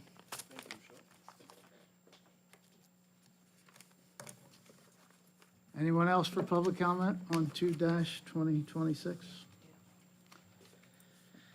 Yes, sir. Yes, how you doing? I do have a comment on that. You just said on new construction, right? Okay, that's if you build a new house. Well, what if somebody buys a modular house and puts it on the lot? That would be new construction. That would be considered new construction? I mean, I think people should have the choice whether they want to put a well on their new construction or not. I mean, that's a little ridiculous if you ask me, They that put you it- have to be forced to If they hook put it up. in an I area mean, where there's no city water, they can. well, it should be a choice either way, just like the trash, whether you use it or not. I mean, if you don't use it, you shouldn't have to pay for it. But then you're also, the other side of the coin on that, sir, is the township spent the money to put water supply down there, right? I'm on a well. Guess what I don't have if this storm just knocked out my power for 5 days? Guess what I don't have? I don't have water. Guess who does? Anybody who has city water. Generator backup equals power, equals pressure, equals water. Providing the town generator doesn't go down yet. That's the intent. All right. Seeing no more public comment, anything from the council? Seeing none, I'll entertain a motion. I'll throw you something out there, Harry. Go ahead, Dan. This all started when the former administration and administrator lied to the council and the taxpayers. They went in there and they put city water in Rotto Village, and every house there has well water. And I specifically asked, what is your purpose of running city water in Rotto when everybody has wells? Oh, well, we want them to hook up. Later found out it was the gateway to Greenberg's. So we fought, Josh and myself, because it was mandatory hookup. We had it down to if their well failed, not their pump or their tank or their pressure switch, if their well failed, they had to hook up to city water. If they sold the house, they had to put the money in escrow and for the new owner to hook up to city water. And that's the way it was written. We also eliminated the $25 application fee to hook it up. But it was the township, again, wasting money because it was a schmeek deal to get water to Greenberg's. And that's why they put water in Rotto Village. Okay? That's why we got the $2 million well on county property, because that was all part of the equation to get water to Greenberg's. So I don't know, by voting yes for this, if the people in Rotto Village are still protected. I don't know. I can't answer that. But it all started with the prior administration. It was a total schmeek deal. They knew exactly what they were up to, but they lied to the council and the taxpayers. That's all I got to say. All right, thank you, Danny. And yes, this is to further protect those people over there and correct what Josh wanted corrected. Entertain a motion? Guess I'm the lone voice tonight. I'll make a motion to approve ordinance 2, 2026. Second motion. Mr. Doyle? Yes. Mr. Harper? Yes. Mr. Dewey?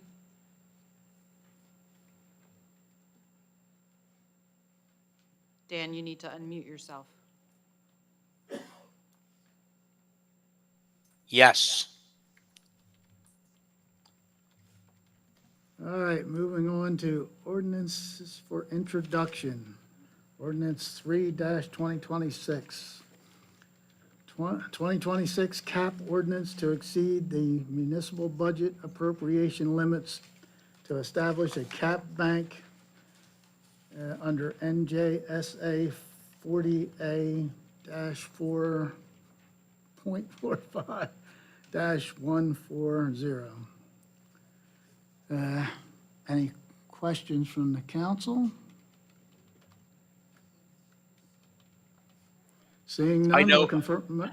Wait, Well- you got something, Danny? Well, I'm only saying in the past, this will be the fourth one that I've been involved in, and we've always voted no for this. Because when you slap a budget together, that doesn't mean nothing when you're all done. It just gives them protection to spend more money. That's my opinion. Okay, thank you. Councilman Doyle, anything? All right. Didn't we say before this is a requirement by the state? So Refresh my memory. ISCCF, this is a standard ordinance that goes in front of every municipality every year. I have to provide it to you, whether or not you voted it is on you. However, passing the COLA ordinance does not allow us to increase the budget any more than you approved the budget. It allows us to provide for a cap bank, and we have seen two different instances this year that if we had done it in the last 2 years, it would have provided us better financial stability. And I normally am not one calling the sky is falling. However, I do fear that if we don't do it this year, it's going to cause issues. So, this is the first reading, so we can discuss more by the second reading if you'd like, though.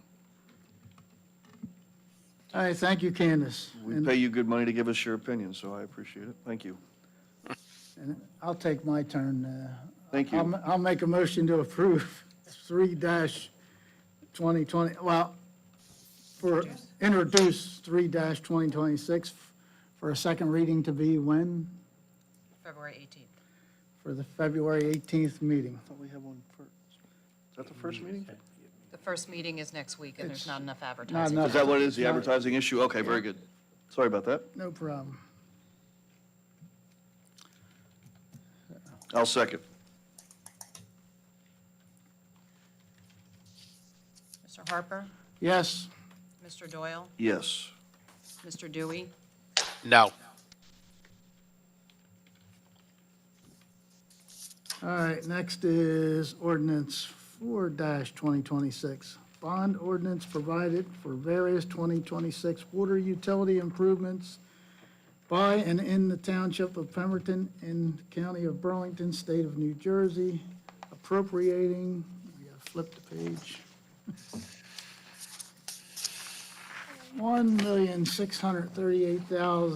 $1,638,855, therefore, and authorizing the issuance of $1,556, $56,912 bonded or notes to finance parts of the cost thereof. Any discussion by the council? Just to say what Michelle said, with this utility, when all the funds ends up in the general fund and then they waste it like they do all the other money. Just like when we need meters, there's no money left in the account. We have to get a bond to get meters. Where before, when the money stayed in the water department and they accumulated money, you didn't have to bond to get water meters, because once it gets in the general fund, they know how to rip through the money. That's all I got. Councilman Doyle? No, I have nothing. All right. And with that, I'll, For the record, go ahead. how many parts of this have already been satisfied or gone through? This is what? This would be the third phase. So if we don't do this 1 and 2, would have basically been for nothing? That's correct, yes, yes. Like I said earlier to Mr. Giverson, it's not the most efficient spending of our money, but we'd be silly not to approve it, I believe this is. title and, I believe this is for phase 1, and phase 3 can't be completed without this being done. correct, yes, Okay. yep. Is she allowed to repeat what she just said or no? Sure, go ahead, and repeat what you just said, Ken. The portion for phases that's on this bond ordinance is for phase 1. Phase 3 cannot be completed without phase 1 being done. Thank you. If there's no further discussion, I'll make a motion to introduce for a second reading, 4-2026, February 18th, again on that one. I'll second. Mr. Harper? Yes? Mr. Doyle? Yes. Mr. Dewey? You have to unmute yourself, Dan.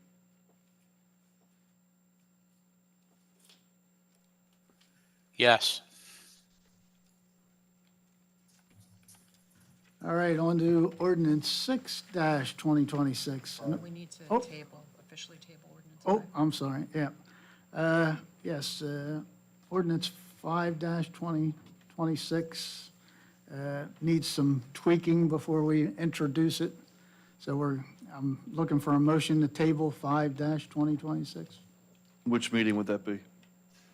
We can introduce that at the next The meeting. next one, correct? What's the February date on 4th that? meeting. February 4th? Make a motion to move ordinance 5, table it till February 4th meeting. I'll second.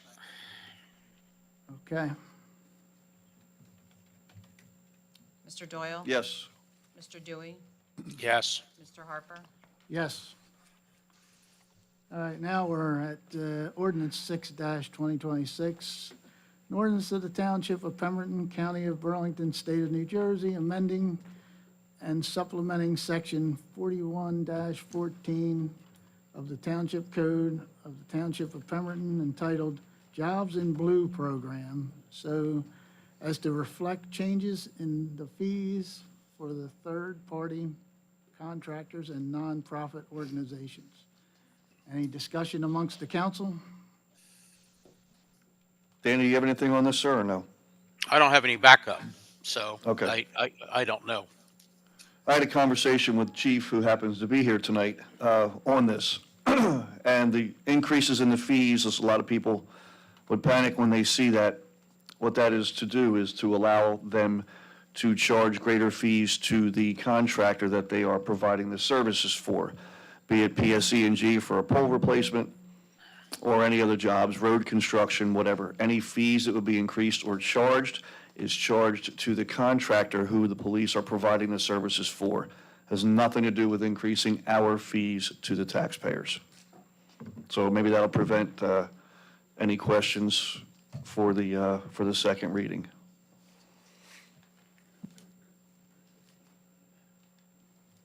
All right, no further discussion. I'll make a motion to introduce ordinance 6-2026 for a second reading on February 18th. I'll second that. Mr. Harper? Yes. Mr. Doyle? Yes. Mr. Dewey? Yes. All right, now we'll round it out with ordinance 7-2026, capital ordinance providing for various water capital improvements by and in the township of Pemberton, in the county of Burlington, state of New Jersey, and appropriating $204,062.50, therefore, from the general capital reserve of the township. Any discussion? What are the improvements? This is, Danny, to transfer, I think we discussed this earlier. Okay, I know. Yep, Yep, okay. transfer the money Yep, that we okay. got from KHOV to go to Yep. the water projects. Not a problem. Yep. Any other discussion? Make a motion to go to second reading on ordinance number 7, 2026 on the 18th of February. I'll second. Second. Mr. Doyle? Yes. Mr. Harper? Yes. Mr. Dewey? Yes.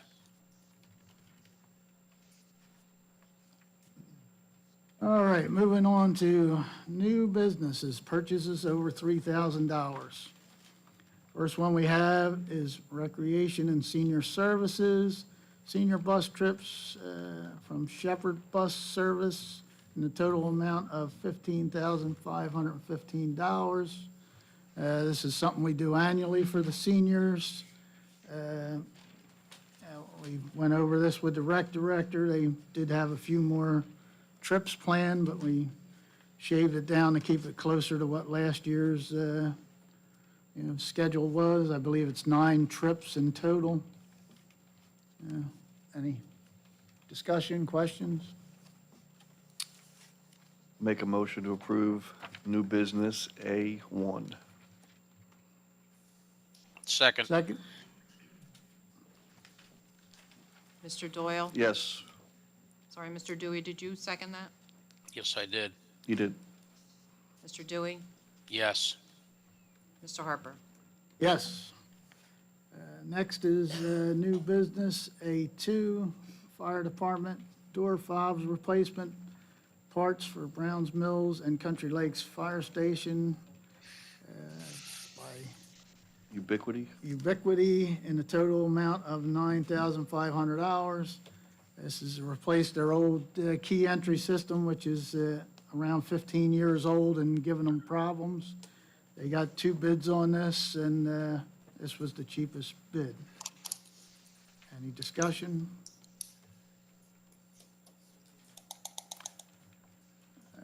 I'll make a motion to approve new business A2. I'll second. Mr. Harper? Yes. Mr. Doyle? Yes. Mr. Dewey? Yes. Brings us to new business A3, also the fire department. They have pumper repairs for 2 of the fire trucks from Blaze Equipment in the total amount of $11,554.64. Talked with Chief Augustoni. It's, I believe, 3 different valves on 2 of the trucks that are leaking pretty bad.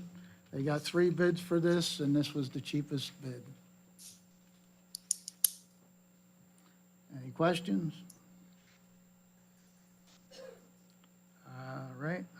entertain a motion. I'll make a motion to approve A3, new business. All right, I'll second. Mr. Doyle? Yes. Mr. Harper? Yes. Mr. Dewey? Yes.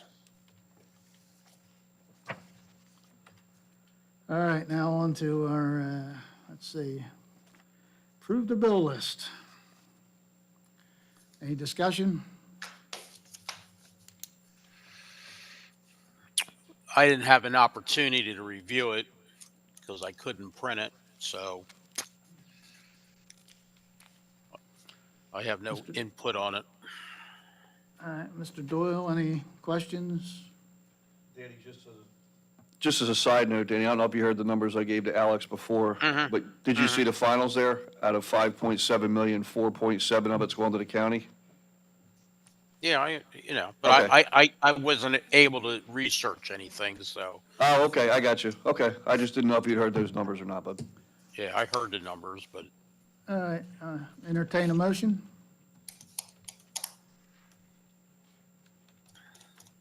I'll make a motion to approve the bill list. second. Mr. Harper? Yes. Mr. Doyle? Yes. Mr. Dewey? I abstain because I can't review it.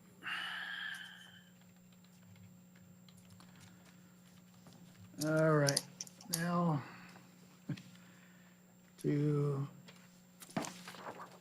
on to Resolution 58-2026. It appoints a council member to the Pemberton Township Council due to the vacancy on council. I make a motion, we nominate Charles for the Township Committee. I will second. Okay. Can I have his last name, please? DeShelroy? DeCharleroi.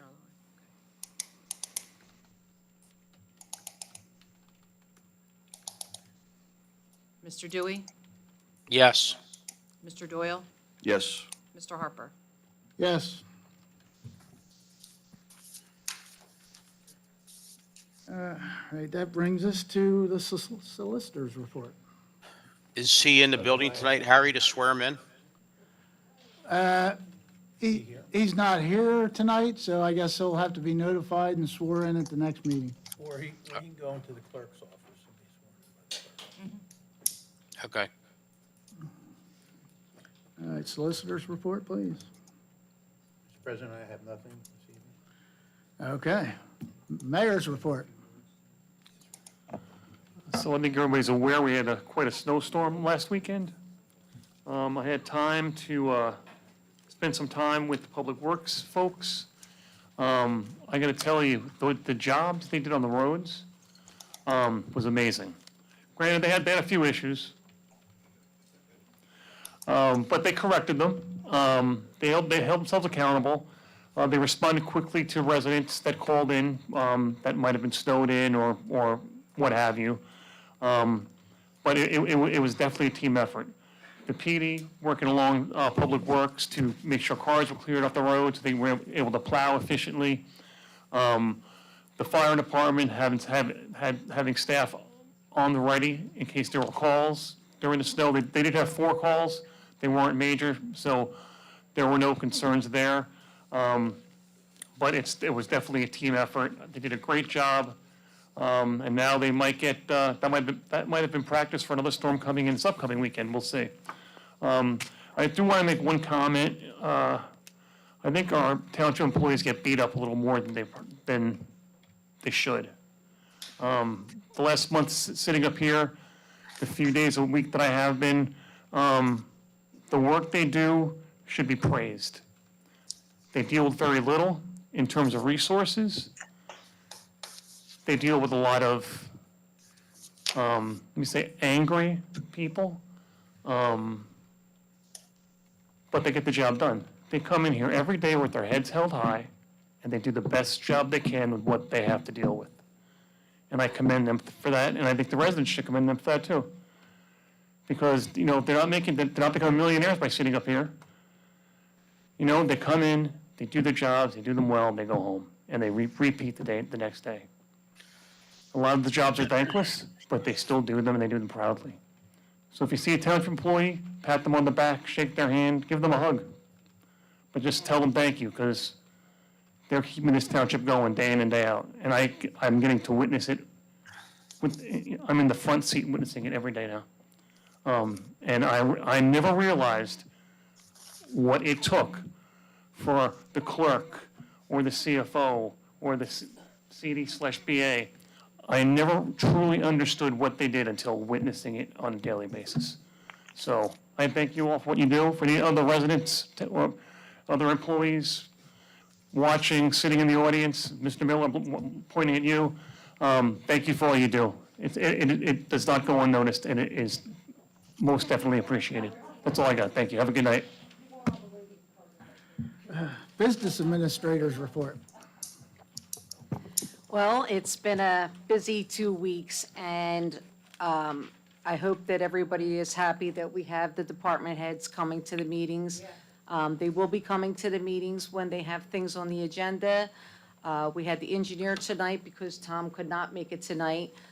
He's obviously busy with the roads and everything, so we will be having them come to the meetings, in the future when they have things on the agenda, or we may schedule it that they at least come once a month, okay, one meeting a month. We are currently having staff meetings every week to address all your concerns, and we have bi-weekly meetings with the engineers for all our grants and all our projects that we have going on.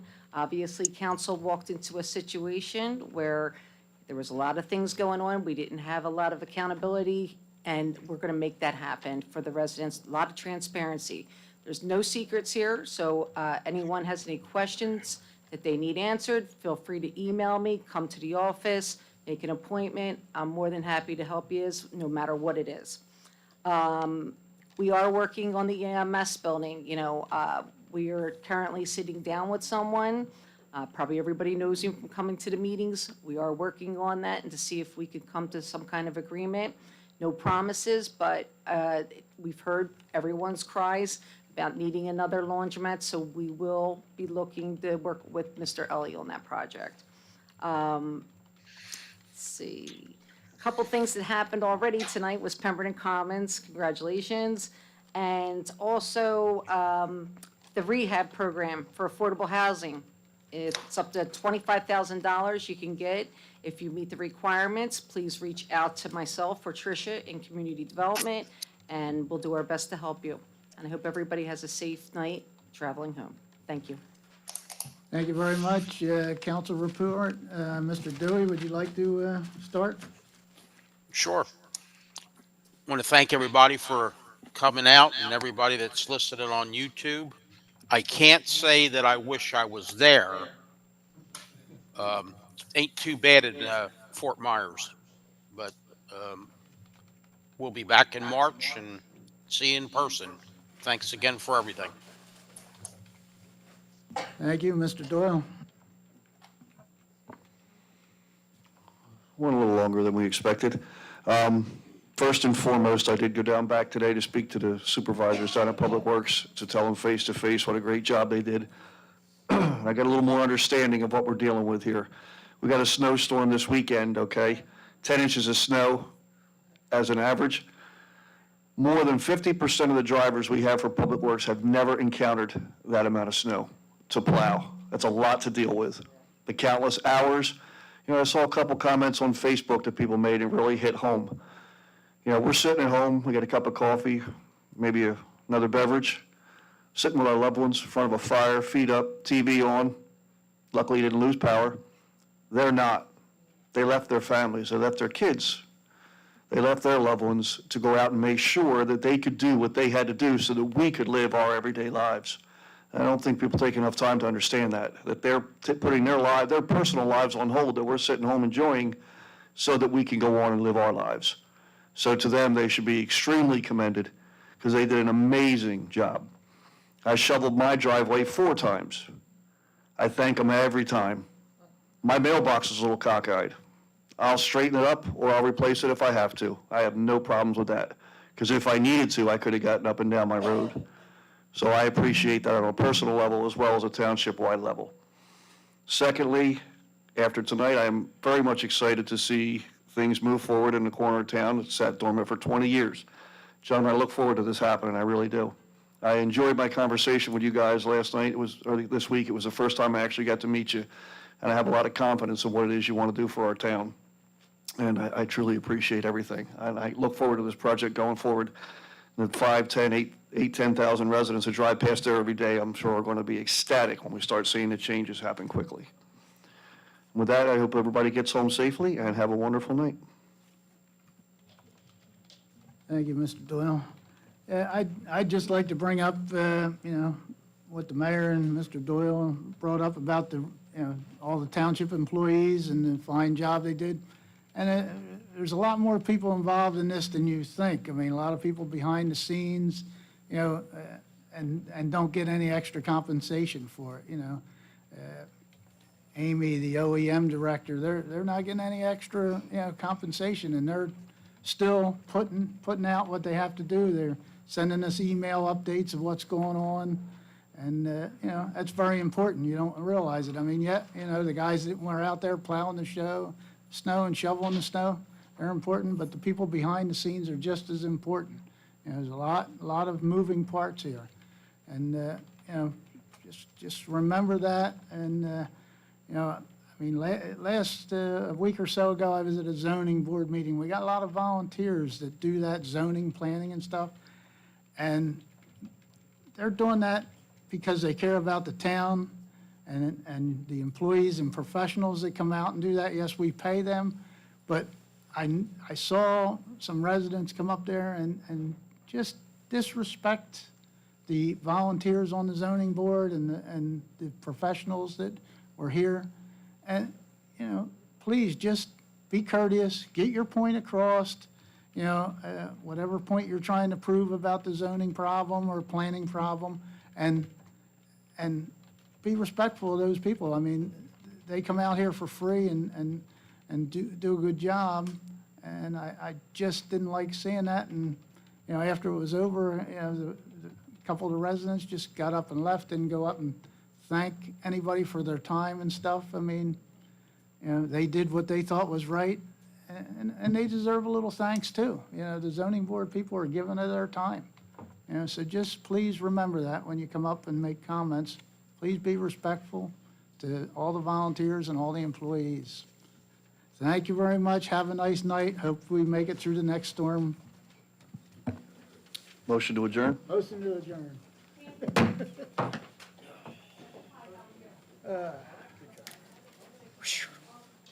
All night.